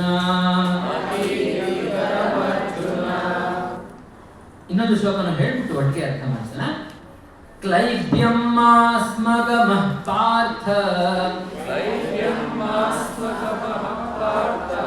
ನೈತತ್ವಯ್ಯುಪಪದ್ಯತೆ ಕ್ಷುದ್ರಂ ಹೃದಯ ದೌರ್ಬಲ್ಯಂ ತ್ಯಕ್ತೋತ್ತಿಷ್ಠ ಪರಂತಪ. ಆಯ್ತು, ಇವಾಗ 2 ಶ್ಲೋಕ ಕೃಷ್ಣ ಹೇಳ್ತಾನೆ, ಅದಾದ್ಮೇಲೆ ಅರ್ಜುನ. ಸೊ ಕೃಷ್ಣ ಏನೇನು ಹೇಳ್ತಾ ಇದ್ದಾನೆ? ಕೃಷ್ಣ ಹೇಳ್ತಾ ಇದ್ದಾನೆ, ಹೇ ಅರ್ಜುನ. ಲಾಸ್ಟಲ್ಲಿ ಅರ್ಜುನ ಅಂತ ಬರುತ್ತೆ ನೋಡಿ, ಶ್ಲೋಕದ 2ನೇ ಶ್ಲೋಕದ ಕಡೆಯಲ್ಲಿ ಅರ್ಜುನ ಅಂದ್ರೆ ಹೇ ಅರ್ಜುನ. ಏನಪ್ಪ? ಒಂದು, ಕುತಸ್ತ್ವ ಕಶ್ಮಲವಿದಂ. ಕುತಃ ಅಂದ್ರೆ ಎಲ್ಲಿಂದ ಬಂತು? ಕುತಸ್ತ್ವ, ಆಶ್ಚರ್ಯ ವ್ಯಕ್ತಪಡಿಸ್ತಾ ಇದ್ದಾನೆ ಕೃಷ್ಣ. ಕುತಸ್ತ್ವ ಕಶ್ಮಲ ಇದಂ. ಈ ಕಶ್ಮಲ, ಈ ಮಲಿನತೆ, ಈ ಡರ್ಟ್, ಈ ಮಿಸ್ಅಂಡರ್ಸ್ಟ್ಯಾಂಡಿಂಗ್, ಕುತಸ್ತ್ವ ಕಶ್ಮಲವಿದಂ. ಯಾಕೆ ಇದನ್ನ ಕೃಷ್ಣ ಕಶ್ಮಲ ಅಂತ ಕರಿತಾ ಇದ್ದಾನೆ ಅಂದ್ರೆ, ವಿಷಮೇ ಸಮುಪಸ್ಥಿತ. ಇಂತಹ ವಿಷಮ ಕಾಲದಲ್ಲಿ ನಾನೇನು ಇವಾಗ ನಿಮಗೆ ಲೆಕ್ಚರ್ ಕೊಡ್ತಾ ಇದ್ದೀನ, ಪಾಠ ಮಾಡ್ತಾ ಇದ್ದೀನ, ಕ್ಲಾಸ್ ಮಾಡ್ತಾ ಇದ್ದೀನ, ಸಿದ್ಧ ಮಾಡಬೇಕು ಅಂತ ಬಂದು ನಿಂತ್ಕೊಂಡಿರೋ ಸಮಯದಲ್ಲಿ ನೀನು ಈ ರೀತಿಯಾದ ಅಪ್ರಾಸಂಗಿಕವಾದ ಈ ಪ್ರಸಂಗದಲ್ಲಿ, ಈ ಸನ್ನಿವೇಶದಲ್ಲಿ ಈ ರೀತಿ ಯೋಚನೆ ಮಾಡೋದು ಸರಿಯಲ್ಲ. ಅದಕ್ಕೆ ಅದು ಕಶ್ಮಲ, ವಿಷಮೇ. ಈ ಕಷ್ಟ ಕಾಲದಲ್ಲಿ, ಈ ಒಂದು ಡಿಸಿಸಿವ್ ಮೂಮೆಂಟ್, ಸಾಧಾರಣವಾದ ಮೀಟಿಂಗ್ ಅಲ್ಲ ಇದು. ಯುದ್ಧದಲ್ಲಿ ನಾವು ಸಾವು, ನೋವು, ಗೆಲುವು, ಸೋಲು ಅಲ್ವಾ? ಅಷ್ಟೇ. ಇಲ್ಲಿ ಯುದ್ಧದಲ್ಲಿ ನಿಮಗೆ ಏನು ಸಾಫ್ಟ್ ಕಾರ್ನರ್ಸ್ ಇರಲ್ಲ. ಎಂಥವರೇ ಆಗಿರ್ಲಿ, ನಿನ್ನ ಬಂಧು ಆಗಿರ್ಲಿ, ಬಳಗ ಆಗಿರ್ಲಿ, ಬಾಣ ತಗೊಂಡ್ಮೇಲೆ ಹುಡುಕ ಮೇಲೆ ನೀನು ಸಾಫ್ಟ್ ಆಗಿದ್ರೆ ನೀನೇ ಲಾಸು. ಯುದ್ಧ ಮಾಡಲೇಬೇಕು ಅಂತ ಸಮಯದಲ್ಲಿ ಇದು ಕಶ್ಮಲ. ಏನಿದರ ಕ್ಯಾರೆಕ್ಟರಿಸ್ಟಿಕ್, ಇದರ ಲಕ್ಷಣಗಳೇನು? ನಿನ್ನಲ್ಲಿ ಇರುವಂತಹ ಈ ಕಶ್ಮಲದ ಲಕ್ಷಣ ಏನು ಅಂತಂದ್ರೆ, ಒಂದು ಅನಾರ್ಯಂ. ಅನಾರ್ಯ ಅಂತಂದ್ರೆ ಆರ್ಯನಿಗೆ ಸಲ್ಲದ. ಆರ್ಯ ಅಂದ್ರೆ ಏನು? ಆರ್ಯನ್ ದ್ರಾವಿಡಿಯನ್ ಅಂತೆಲ್ಲ ಚೆನ್ನಾಗಿ ತಪ್ಪು ವಿಚಾರಗಳನ್ನ ನಮ್ಮ ತಲೆಯಲ್ಲಿ ತುಂಬಿಟ್ಟಿದ್ದಾರೆ. ಒಂದು ಲವಲೇಶವು ವೈದಿಕ ಜ್ಞಾನ ಇಲ್ಲದ ಬ್ರಿಟಿಷರಿಂದ ನಾವು ಕೂತು ಕ್ಲಾಸಲ್ಲಿ ಅವರ ಪಾಠ ಕೇಳಿ ಅವರು ಏನು ಹಾಕೊಂಡಿದ್ದಾರೆ ಅದೇ ಸರಿ ಅಂತ ಮಾಡಿಕೊಂಡು ನಮ್ಮ ಧರ್ಮಾಚಾರ್ಯರನ್ನ ನಾವೇ ಬಾಯಲ್ಲಿ ನಿಲ್ಲಿಸಿ, ನಮ್ಮ ಹಿಂದೂ ಧರ್ಮಗಳ ತತ್ವಗಳನ್ನಾಗಿರ್ಬೋದು, ಸಂಪ್ರದಾಯಗಳನ್ನಾಗಿರ್ಬೋದು ನಾವೇ ಟೀಕೆ ಮಾಡಿ ಯಾವ ಅವಸ್ಥೆಗೆ ನಾವು ಬಂದಿದ್ದೀವಿ ನೋಡ್ಬೋದು. ಏನೂ ಗೊತ್ತಿಲ್ಲ ಅವರಿಗೆ. ಅವರು ನಮ್ಮ ವೇದಗಳನ್ನ ತರ್ಜಮೆ ಮಾಡ್ತಾರೆ. ಯಾವ ರೀತಿ ಬೇಕೋ ಆ ರೀತಿ. ಅವ್ರ ಪರ್ಪಸ್ ಏನು, ಯಾಕೆ ಆಧಾರ ಮಾಡಿದ್ರು ಅಂದ್ರೆ ಒಂದೇ ಪರ್ಪಸ್. ಈ ಭಾರತೀಯರಲ್ಲಿ, ಅವರ ನಮ್ಮ ಹಿಂದಿನ ಪೂರ್ವಜರಲ್ಲಿ ವೇದಗಳ ಮೇಲೆ ಅಪಾರವಾದ ನಂಬಿಕೆ ಇರುತ್ತೆ, ಸಂಪ್ರದಾಯದ ಮೇಲೆ ಅಪಾರವಾದ ನಂಬಿಕೆ. ಇವತ್ತು ಹೋಗಿ ಕೇಳಿ, ಮನೆಗೆ ಹೋಗಿ ಕೇಳಿ, ಯಾರು ಸ್ವಲ್ಪ ಎಜುಕೇಟೆಡ್ ಅಂತ ಅನ್ಕೋತಾರೋ ಇದೆಲ್ಲ ಮೂಢನಂಬಿಕೆ ಅಂದ್ಬಿಡ್ತಾರೆ. ಯಾವುದು ಮೂಢನಂಬಿಕೆ ಅಲ್ಲ ಅನ್ನೋದು ಅವ್ರಿಗೆ ಗೊತ್ತಿಲ್ಲ. ಅಷ್ಟು ವಿವೇಚನಾ ಶಕ್ತಿನೇ ಇಲ್ಲ. ಮೂಢನಂಬಿಕೆ ಇಲ್ಲ ಅಂತ ಯಾರು ಹೇಳ್ತಾ ಇಲ್ಲ. ಕೆಲವುದು ಮೂಢನಂಬಿಕೆ ಇದೆ, ಆದರೆ ಯಾವುದು ಮೂಢನಂಬಿಕೆ, ಯಾವುದು ಸರಿಯಾದ ನಂಬಿಕೆ ಅಂತ ವಿವೇಚನೆ ಮಾಡೋ ಶಕ್ತಿ ನಮ್ಗೆ ಇಲ್ಲದೆ ಇರೋದ್ರಿಂದ ನಮ್ಮ ಸ್ಕೂಲಲ್ಲಿ ಏನು ಪಾಠ ಮಾಡಿರ್ತಾರೆ ಎಲ್ಲ ನೀನು ವಿಜ್ಞಾನದ ಮೇಲೆ ಲೆನ್ಸಲ್ಲಿ ನೋಡು, ಬಾಕಿ ಎಲ್ಲ ಮೂಢನಂಬಿಕೆ ಅಂತ ಹೇಳಿರ್ತಾರೆ ಯಾರೋ ಟೀಚರು. ಬಂದ್ಬಿಟ್ಟು ಅದನ್ನು ಎಲ್ಲವೂ ಮೂಢನಂಬಿಕೆ ಅಂದ್ಬಿಡ್ತೀವಿ. ಅದರಲ್ಲಿರೋ ತತ್ವ ಆಗಿರ್ಬೋದು, ಅದರಲ್ಲಿರುವಂತಹ ಬೆನಿಫಿಟ್ಸ್ ಆಗಿರ್ಬೋದು, ಎಲ್ಲವನ್ನು ನಾವು ಕಳ್ಕೊತಾ ಇದ್ದೀವಿ. ಸೊ ಅದೇ ಉದ್ದೇಶದಲ್ಲಿ ಬ್ರಿಟಿಷರ್ಸ್ ಯೋಚನೆ ಮಾಡಿದರು. ಈ ಹಿಂದೂಗಳು ಬಹಳ ಕಠಿಣ. ಬಾಕಿ ಕಡೆ ಹೋದ್ವಿ, ಎಲ್ಲ ಕಡೆ ಇವಾಗ ನೋಡಿ, ಅಮೆರಿಕ ಹೋದ್ರು, ಅಲ್ಲಿರೋದೆಲ್ಲ ಕತ್ತಿ ತಗೊಂಡು ಎಲ್ಲರೂ ಸಾಯಿಸಿದ್ರು, ಇಲ್ಲ ಕನ್ವರ್ಟ್ ಮಾಡಿದ್ರು. ಇವತ್ತು ಅಮೆರಿಕದಲ್ಲ ನಾವು ಕ್ರಿಶ್ಚಿಯನ್ಸ್ ಅಂತ ಹೇಳ್ಕೊತಾರೆ ಜನ. ಇವಾಗ ಅಲ್ಲಿ ದೊಡ್ಡ ರೈಸಿಸಮ್ ನಡೀತಾ ಇದೆ. ನಾವೆಲ್ಲ ಕ್ರಿಶ್ಚಿಯನ್ಸ್, ಇವರೆಲ್ಲ ಯಾರು ಹಿಂದೂಗಳು ಬಂದ್ಬಿಟ್ಟಿದ್ದಾರೆ ನಮ್ಮ ದೇಶಕ್ಕೆ ಅಂತ ದೊಡ್ಡ ಜಗಳ ಮಾಡ್ತಾ ಇದ್ದಾರೆ ಇಲ್ಲಿ. ಆದರೆ ಅಮೆರಿಕ ಮೂಲತಃ ಕ್ರಿಶ್ಚಿಯನ್ ದೇಶ ಅಲ್ಲ. ಇವರೆಲ್ಲ ಹೋಗಿ ಯುರೋಪಿನವರೆಲ್ಲ ಹೋಗಿ ಅಲ್ಲಿ ಕತ್ತಿಯಿಂದ ಅವರನ್ನು ಹೆದರಿಸಿ ಬೆದರಿಸಿ ಸಾಯಿಸಿ ಅವರನ್ನು ಕ್ರಿಶ್ಚಿಯನ್ರಾಗಿ ಮಾಡಿದ್ರು. ಲ್ಯಾಟಿನ್ ಅಮೆರಿಕದಲ್ಲೂ ಮಾಡಿದ್ರು, ನಾರ್ತ್ ಅಮೆರಿಕದಲ್ಲೂ ಮಾಡಿದ್ರು, ಆಸ್ಟ್ರೇಲಿಯಾದಲ್ಲಿ ಮಾಡಿದ್ರು, ಎಲ್ಲೆಲ್ಲಿ ಹೋದ್ರು, ಆಫ್ರಿಕಾದಲ್ಲೂ ಕೆಲವು ದೇಶಗಳ, ಸೌತ್ ಆಫ್ರಿಕಾ ಅವೆಲ್ಲ ಅವರು ಹೋಗಿ ಎಲ್ಲೆಲ್ಲಿ ಹೋದ್ರು ಎಲ್ಲ ಕಡೆ ಎಲ್ಲರೂ ಕನ್ವರ್ಟ್ ಮಾಡಿ ತಮ್ಮ ಥರ ಮಾಡಿಕೊಂಡ್ರು. ಭಾರತಕ್ಕೆ ಬಂದರು, ಆಗ್ತಾ ಇಲ್ಲ. ಅಂದರೆ ಭಾರತದಲ್ಲಿ ಜನ ಅಷ್ಟು ಆಳವಾದ ವಿಜ್ಞಾನವಾದ ವೇದಗಳ ಆಧಾರದ ಮೇಲೆ ನಮ್ಮ ಸಂಪ್ರದಾಯಗಳನ್ನ ರಚನೆ ಮಾಡಿಕೊಂಡು ಅದನ್ನು ಅನುಸರಿಸ್ತಾ ಇದ್ರು. ತುಂಬ ಕಷ್ಟ. ಅದಕ್ಕೆ ಏನು ಮಾಡಬೇಕು, ಇವ್ರನ್ನ ಚೇಂಜ್ ಮಾಡಬೇಕು. ಒಂದೇ ಮಾರ್ಗ ಏನಂದರೆ ಇವರಿಗೆ ವೇದಗಳ ಮೇಲೆ ಅವರಿಗೆ ಅಸಹ್ಯ ಪಡಬೇಕು ಅವರು. ಆ ರೀತಿ ಮಾಡಬೇಕು. ಹೇಗೆ ಮಾಡೋದು ಅಂದರೆ ನಾವು ಚೆನ್ನಾಗಿ ಸಂಸ್ಕೃತ ಕಲಿಯೋಣ, ಕಲಿತ್ಬಿಟ್ಟು ನಮಗೇನು ಬೇಕೋ ಆ ರೀತಿ ಅರ್ಥ ಮಾಡ್ಕೊಳ್ಳೋಣ ವೇದಗಳಿಗೆ. ಆವಾಗ ಇವ್ರನ್ನ ಇಂಗ್ಲೀಷ್ ಶಾಲೆಗೆ ಸೇರಿಸ್ಕೊಳ್ಳೋಣ ಫಸ್ಟು. ಇಂಗ್ಲೀಷ್ ಕಲಿತ್ರೆ ನೀನು ತುಂಬ ಗ್ರೇಟ್ ಅಪ್ಪ, ಇಂಗ್ಲೀಷ್ ಗೊತ್ತಿದ್ರೇ ಗ್ರೇಟು, ನಿನ್ನ ಮಾತೃಭಾಷೆ ಇವತ್ತು ನೋಡಿ. ಇವತ್ತು ಸಹಿತ ಸ್ಕೂಲ್ಗೆ ಹೋಗಿ, ಇವತ್ತು ನರ್ಸರಿ ಸ್ಕೂಲ್ಸಲ್ಲಿ ಇಂಗ್ಲೀಷ್ ಹೇಳ್ಕೊಡ್ತಾರೆ, ಕನ್ನಡದಲ್ಲಿ ಮಾತಾಡ್ಬೇಡಿ ಅಂತ ಹೇಳ್ಕೊಡ್ತಾರೆ. ಎಷ್ಟೋ ಸ್ಕೂಲ್ಗಳಲ್ಲಿ ನಿಮಗೆ ಪನಿಷ್ಮೆಂಟು ಕನ್ನಡದಲ್ಲಿ ಮಾತಾಡಿದ್ರೆ. ಯಾಕಪ್ಪ ಕನ್ನಡದಲ್ಲಿ ಮಾತಾಡಿದ್ರೆ ವಿಜ್ಞಾನ ತಲೆಗತ್ತಲ್ವಾ, ಫೈನ್ ಆಗ್ತಾರೆ. ಎಲ್ಲ ಮಾಡ್ತಾ ಇದ್ದಾರೆ. ನಾವೆಲ್ಲ ಅಂತ ಸ್ಕೂಲ್ಗೆ ಹೋಗಿ ಕಾನ್ವೆಂಟ್ ಸ್ಕೂಲ್ಗೆ ಹೋಗಿ ಸೇರಿಸ್ತೀವಿ. ಯಾವ್ದನ್ನ ನಮ್ಗೆ ಸ್ವಲ್ಪ ಆಚಾರ ವಿಚಾರ ಇರೋ ಸ್ಕೂಲ್ ಅಂತ ಬೇಕಾಗಿಲ್ಲ ನಮಗೆ ನನ್ನ ಮಗ ಇವಾಗಿಂದಾನೆ ಫಾರಿನ್ಗೆ ಹೋಗ್ಬಿಡ್ಬೇಕು. ಆಮೇಲೆ ಫಾರಿನ್ಗೆ ಹೋದ್ಮೇಲೆ ಅಯ್ಯೋ ನನ್ನ ಮಗ ನಾನು ಬರೋದೇ ಇಲ್ಲ ಇಂಡಿಯಾಗೆ, ಬರೀ ಫಾರಿನಲ್ಲಿ ಇರ್ತೀನಿ. ಮನಸ್ಸು ಯಾರು ಶುರು ಮಾಡೋದು ನಾವೇ. ಬೇರೆ ಅವ್ರಿಗೆ ನಮ್ಮ ದೇಶದ ಮೇಲೆ ನಮ್ಮ ಭಾಷೆ ಮೇಲೆ ಎಲ್ಲ ಕಿರಣ್ ಕೊಡೋದೇ ನಾವು. ಅವ್ರಿಗೆ ಅಯ್ಯೋ ಇಲ್ಲಿದ್ದೇ ಯಾಕಪ್ಪ ಅಂತ ಅನ್ಸ್ಬೇಕು, ಆ ಥರ ಮಾಡ್ಬಿಡ್ತೀವಿ ನಾವೇ ಬಿದ್ದಾಗಿಂದ. ಅದೇ ರೀತಿ ಬ್ರಿಟಿಷರ್ಸ್ ಮಾಡಿದ್ದು ನಮಗೆ ನಮ್ಮ ಸಂಪ್ರದಾಯ, ನಮ್ಮ ಆಚಾರ ಎಲ್ಲರೂ ಚೆನ್ನಾಗಿ ಕ್ಲಿಯರ್ ಮೇಲೆ ತುಂಬಿಸಿ ಅದಕ್ಕೆ ಏನೇನು ಬೇಕು ಎಲ್ಲ ಕೊಟ್ಟರು. ಇದರ ಆರ್ಯನ್ ದ್ರಾವಿಡಿಯನ್ ಕೊಟ್ಟರು. ಆರ್ಯನ್ ಯಾರು ಅಂದರೆ ಅವ್ರ ಪ್ರಕಾರ ಯುರೋಪಲ್ಲಿದ್ದರು ಆರ್ಯನ್ಸು. ಯಾಕಂದರೆ ನಾವೆಲ್ಲ ಆರ್ಯನ್ಸ್ ಅಂತ ಹೇಳ್ಕೋಬೇಕು ಅವರು ಅಂತ. ಯುರೋಪಲ್ಲಿದ್ದರು, ಅವರೆಲ್ಲ ಬಂದು ಇಲ್ಲಿ ಭಾರತದ ಮೂಲದವರೆಲ್ಲ ದ್ರಾವಿಡಿಯನ್ಸು, ಯುರೋಪಿಂದ ಆರ್ಯನ್ಸ್ ಬಂದರು. ಬಿಳಿ ನಾರ್ತ್ ಇಂಡಿಯನ್ಸ್ ಬಿಳಿಗಿದ್ದಾರೆ ನೋಡಿ, ಅವರೆಲ್ಲ ಆರ್ಯನ್ಸು. ನಮ್ಮ ದಕ್ಷಿಣ ಭಾರತದಲ್ಲಿ ಸ್ವಲ್ಪ ಕಪ್ಪಿದಾರಲ್ಲ ಅವರೆಲ್ಲ ದ್ರಾವಿಡಿಯನ್ಸು. ಈ ಥರ ಎಲ್ಲ ತಲೆ ತುಂಬಿ ಏನೇನೋ ಮಾಡಿ ಆಯಿತಾ. ಇವತ್ತು ಸಹಿತ ತಮಿಳುನಾಡಲ್ಲಿ ರಾಜ್ಯ ಮಾಡ್ತಾ ಇರೋರು ಯಾರು? ದ್ರಾವಿಡ ಮುನ್ನೇತ್ರ ಕಳಗಂ DMK. ಎಲ್ಲ ಇದನ್ನೆಲ್ಲ ನಂಬಿರೋರು. ಬರೀ ನಂಬಿರೋದು ಮಾತ್ರ ಅಲ್ಲ, ಅವರು ಅದನ್ನು ನಂಬಿ ಅದನ್ನು ಅಳವಡಿಸ್ಕೊಂಡು ಎಲ್ಲ ಬ್ರಾಹ್ಮಣರನ್ನ ತಮಿಳುನಾಡಿಂದ ಓಡಿಸ್ಬಿಟ್ರು. ನೀವೆಲ್ಲ ಆರ್ಯನ್ ಅಂತ ಯೋಚನೆ ಮಾಡಿ. ಎಷ್ಟು ತೊಂದರೆ ಅವತ್ತು. ಸುಮ್ಮನೆ ಪಾಠದಲ್ಲಿ ಆಗ್ಬಿಡೋದೆ ಅಂತಲ್ಲ, ಜನ ಅದನ್ನ ಈ ಥರ ಎಲ್ಲ ಮಾಡಿಕೊಂಡು ತಪ್ಪು ಅಳವಡಿಕೆ ಮಾಡಿಕೊಂಡು ಪರಸ್ಪರ ಬ್ರಿಟಿಷರ್ಸ್ ಹಾಕೊಟ್ಟಿರೋ ಆ ಒಂದು ಡಿವೈಡ್ ಅಂಡ್ ರೂಲ್ ಇವತ್ತು ಸಹಿತ ನಾವು ಒಬ್ಬರ ಮುಖ ಒಬ್ಬರು ನೋಡದೇ ಥರ ಮಾಡಿದ್ದಾರೆ. ಅದಕ್ಕೋಸ್ಕರ ಇಲ್ಲಿ ಆರ್ಯ ಅನ್ನೋ ನಿಜವಾದ ಅರ್ಥ ಏನು ಅಂತಂದರೆ, ಯಾರು ಉತ್ತಮ ನಾಗರಿಕರು ಅವರಿಗೆ ಆರ್ಯರು, ಯಾರು ಅನಾಗರಿಕರು ಅವರು ಅನಾರ್ಯರು, ಅಷ್ಟೇ ಅರ್ಥ. ಇನ್ನೇನಿಲ್ಲ. ಏನು ಆರ್ಯನ್ ದ್ರಾವಿಡಿಯನ್ ಅಂತ ಏನೂ ಇಲ್ಲ. ಆ ಥರ ಅನಾರ್ಯಂ. ಅನಾಗರಿಕವಾದ ಜನ ಆಡೋ ಮಾತನ್ನು ನೀನು ಆಡ್ತಾ ಇದ್ದೀರಪ್ಪ. ಇಷ್ಟೆಲ್ಲ ಎಜುಕೇಟೆಡ್ ನೀನು, ನಾಗರಿಕ ನೀನು. ಅನಾರ್ಯ ಜುಷ್ಟಂ ಅಸ್ವರ್ಗ್ಯಂ. ಅಸ್ವರ್ಗ್ಯಂ ಅಂದ್ರೆ ಈ ತರ ಆಡ್ತಾ ಇರೋ ಮಾತಿನಿಂದ ನಿನಗೆ ಉತ್ತಮ ಲೋಕಗಳು ಪ್ರಾಪ್ತಿಯಾಗಲ್ಲ.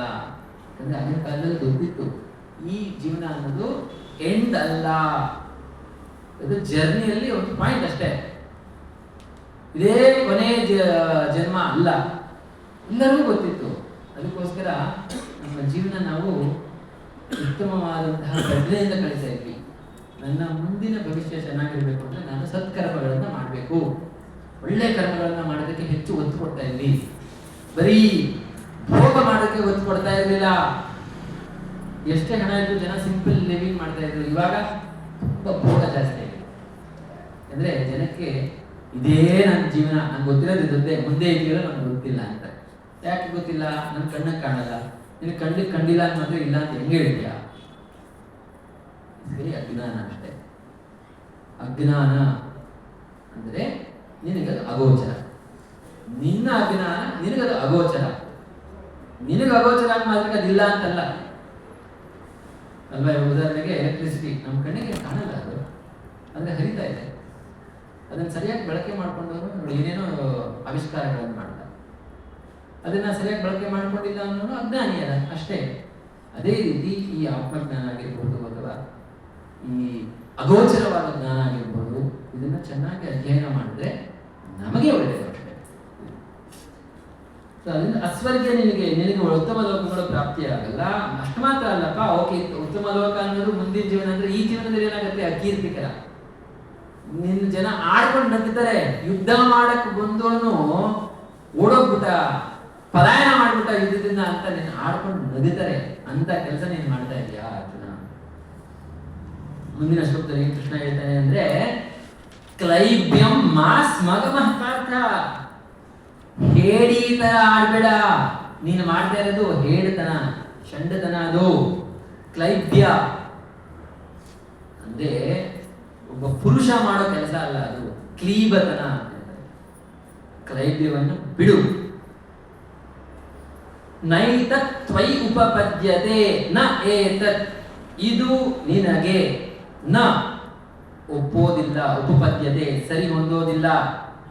ಕ್ಲೈಬ್ಯಂ ಮಾಸ್ ಮಗಮಃ ಪಾರ್ಥ, ಓ ಪಾರ್ಥ, ಇಂತಹ ಉತ್ತಮ ಜನ್ಮದಲ್ಲಿ ಉತ್ತಮ ವಂಶದಲ್ಲಿ ಜನ್ಮ ಪಡ್ತಿರೋ ನೀನು ಈ ರೀತಿ ಮಾತಾಡ್ತಾ ಇದೆಯಾ? ಇದು ನಿನಗೆ ಸರಿ ಹೊಂದೋದಿಲ್ಲ. ಯಾಕಂದ್ರೆ ನಿನ್ನ ಫ್ಯಾಮಿಲಿ ನೋಡು, ಎಷ್ಟು ಘನತೆ ಇತ್ತ ಫ್ಯಾಮಿಲಿ. ಕ್ಷುದ್ರಂ ಹೃದಯ ದೌರ್ಬಲ್ಯಂ, ಈ ಕ್ಷುದ್ರವಾದ ಅತಿ ತುಚ್ಛವಾದ ಹೃದಯ ದೌರ್ಬಲ್ಯ ಇದೆ ನೋಡು, ವೀಕ್ನೆಸ್ ಆಫ್ ಹಾರ್ಟ್ ಅಂತ ಹೇಳ್ತೀವಿ, ಅದನ್ನ ತ್ಯಕ್ತ್ವ, ಅದನ್ನ ಬಿಸಾಡು. ಉತ್ತಿಷ್ಠ ಪರಂತಪ, ನಿನಗೆ ಪರಂತಪ ಅಂತ ಕರೀತಾರಪ್ಪ. ಪರಂತಪ ಅಂದ್ರೆ ಶತ್ರುಗಳನ್ನ ಸದೆ ಪಡೆಯೋನು ಅಂತ ನಿನಗೆ ಹೆಸರಿದೆ. ಅರ್ಜುನ, ಮರ್ತೋಗ್ಬಿಟ್ಟಿದ್ದೇನಪ್ಪ ನೀನು, ನಿನ್ನ ಪರಂತಪ ಅಂತ ಕರಿತೀವಿ. ಈ ರೀತಿ ಆಡೋ ಮಾತು ಯಾರನ್ನ ಕೇಳಿಸ್ಕೊಂಡ್ರೆ ನಗುತ್ತಾರೆ ಕಣಪ್ಪ. ಎಲ್ಲ ಬಿಟ್ಬಿಡಪ್ಪ, ಇಂಥ ಟೈಮಲ್ಲಿ ಇಂಥ ಮಾತಾಡ್ತಾ ಇದೆಯಲ್ಲ ನೀನು, ತಪ್ಪು ತಪ್ಪು ಅಂತ ಕೃಷ್ಣ ಹೇಳ್ತಾ ಇದ್ದಾನೆ. ಪ್ರಭುಪಾದ ಸ್ವಲ್ಪ ಏನ್ ಹೇಳ್ತಾರೆ ಅನ್ನೋದನ್ನ ನೋಡೋಣ. ಪ್ರಭುಪಾದ ಹೇಳ್ತಾ ಇದ್ದಾರೆ, ಹೌದು, ಅರ್ಜುನನ ಅನುಕಂಪತನ ಅನ್ನೋದು ಒಂದು ಫೈನಲ್ ಸೆಂಟಿಮೆಂಟ್ ಅಂದ್ರೆ ಒಂದು ವಿಶೇಷವಾದಂತಹ ಭಾವನೆ. ಎಲ್ಲರಲ್ಲೂ ಇರಲ್ಲ ಅನುಕಂಪ, ಸಹಾನುಭೂತಿ ಅನ್ನೋದು ಉನ್ನತ ಮಟ್ಟದ ವ್ಯಕ್ತಿಗಳಲ್ಲಿ ಇರುತ್ತೆ. ಆದರೆ ಈ ಸಮಸ್ಯೆ ಏನಾಗ್ತಾ ಇದೆ ಅಂದರೆ, ಅದನ್ನ ಸರಿಯಾದ ಸಮಯದಲ್ಲಿ ಸರಿಯಾದ ಸಂದರ್ಭದಲ್ಲಿ ಬೆಳೆಸ್ತಾ ಇಲ್ಲ, ಅದು ಸಮಸ್ಯೆ ಅಷ್ಟೇ.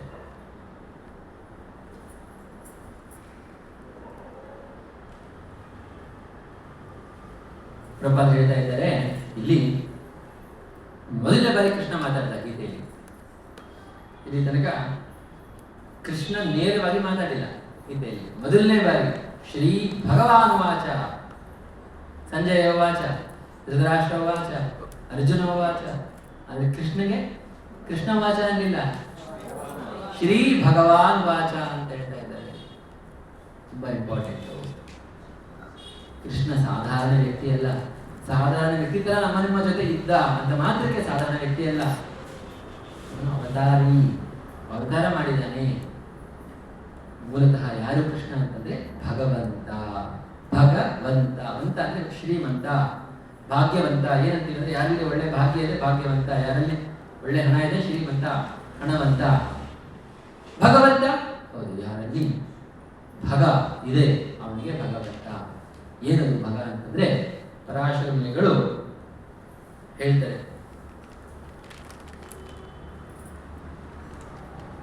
ಇಲ್ಲಿ ಅವರು ಕೊಟ್ಟಿಲ್ಲ ಶ್ಲೋಕನ, ಬಟ್ ಪರಾಶರ ಮುನಿಗಳು ಏನ್ ಹೇಳ್ತಾರೆ ಅಂತಂದ್ರೆ, ಐಶ್ವರ್ಯಸ್ಯ ಸಮಗ್ರಸ್ಯ ವೀರ್ಯಸ್ಯ ಯಶಸ್ಸಃ ಶ್ರಿಯಃ ಜ್ಞಾನ ವೈರಾಗ್ಯಯೋಶ್ಚೈವ ಷಣ್ಣಾಂ ಭಗ ಇತಿ ಅಂಗಣ. ಒಟ್ಟು 6 ಭಗ ಅಥವಾ 6 ಐಶ್ವರ್ಯಗಳು. ಷಡೈಶ್ವರ್ಯ ಸಂಪನ್ನ ಅಂತ ಹೇಳ್ತಾರೆ ಭಗವಂತನಿಗೆ. ಏನು ಷಡೈಶ್ವರ್ಯ? ಏನು 6 ಐಶ್ವರ್ಯಗಳು ಅಂದ್ರೆ, ಒಂದು ಐಶ್ವರ್ಯ ಅಂದ್ರೆ ಸಂಪತ್ತು. ಇಡೀ ಜಗತ್ತಿನ ಎಲ್ಲ ಸಂಪತ್ತು ಭಗವಂತನಿಗೆ ಸೇರಿತು. ಅದಕ್ಕೆ ಐಶ್ವರ್ಯಸ್ಯ ಸಮಗ್ರಸ್ಯ. ನಮ್ಮ ನಿಮ್ಮೆಲ್ಲರ ಹತ್ರ ಸ್ವಲ್ಪ ಇರ್ಬೋದು, ಎಲ್ಲ ನಮಸ್ಕಾರದಲ್ಲಿ ಸ್ವಲ್ಪ ಜಾಸ್ತಿ ಇರ್ಬೋದು, ಆದ್ರೆ ಭಗವಂತನ ಹತ್ರ ಎಲ್ಲವೂ ಅವನಿಗೆ ಸೇರಿ. ಅದಕ್ಕೆ ಐಶ್ವರ್ಯಸ್ಯ ಸಮಗ್ರಸ್ಯ ವೀರ್ಯಸ್ಯ, ವೀರ್ಯ ಅನ್ನೋದು ವ್ಯಾಲರ್ ಭಗವಂತನಲ್ಲಿ ಸಂಪೂರ್ಣವಾಗಿದೆ. ಯಶಸ್ಸಃ, ಯಶಸ್ಸು ಅಂದ್ರೆ ಸಕ್ಸಸ್ ಅಲ್ವಾ, ಯಶ. ಅವನು ಯಾವುದೇ ಒಂದು ಕೆಲಸ ಮಾಡಬೇಕು ಅಂತ ಸಂಕಲ್ಪ ಮಾಡೋದು ಸಾಕು, ಅವನ ಮನಸ್ಸಲ್ಲಿ ಆಲೋಚನೆ ಸಾಕಲ್ಲ, ಹಾಗೇ ಬರುತ್ತೆ. ಸೊ ಅದರಿಂದ ಯಶಸ್ಸು, ಸಂಪೂರ್ಣವಾದ ಯಶಸ್ಸು. ಶ್ರೇಯ ಅಂದ್ರೆ ಸೌಂದರ್ಯ. ಭಗವಂತನಷ್ಟು ಸುಂದರವಾಗಿರೋರು ಯಾರೂ ಇಲ್ಲ. ಅದಕ್ಕೆ ಕೃಷ್ಣನಿಗೆ ಮದನ ಮೋಹನ ಅಂತ ಹೆಸರು. ಮದನ ಅಂದ್ರೆ ಕಾಮದೇವ. ಕಾಮದೇವ ಎಲ್ಲರ ಮನಸ್ಸನ್ನ ಕೆಡಿಸ್ಬಿಡ್ತಾನೆ, ಅಷ್ಟೊಂದು ಅವನು ಆಕರ್ಷಕ. ಆದರೆ ಕೃಷ್ಣ ಎಷ್ಟು ಆಕರ್ಷಕ ಅಂದ್ರೆ, ಮದನನ ಮನಸ್ಸನ್ನೇ ಆಕರ್ಷಣೆ ಮಾಡುವಷ್ಟು ಸಾಮರ್ಥ್ಯ ಕೃಷ್ಣಗಿರೋದ್ರಿಂದ ಅವನಿಗೆ ಮದನ ಮೋಹನ ಅಂತ.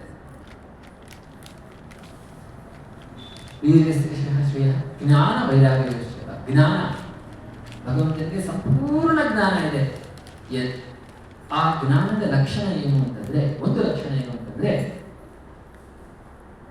ಎಲ್ಲ ಜ್ಞಾನವನ್ನ ಕೆಲವೇ ಶ್ಲೋಕಗಳಲ್ಲಿ ಕೆಲವೇ ಪದಗಳಲ್ಲಿ ತಿಳಿಸುವಂತ ಸಾಮರ್ಥ್ಯ, ಮತ್ತೆ ಆ ಒಂದು ಶ್ಲೋಕ ಅಥವಾ ಒಂದು ಇದನ್ನ ವಿಸ್ತಾರವಾಗಿ ಎಕ್ಸ್ಪ್ಲೇನ್ ಮಾಡುವಂತ ಸಾಮರ್ಥ್ಯ.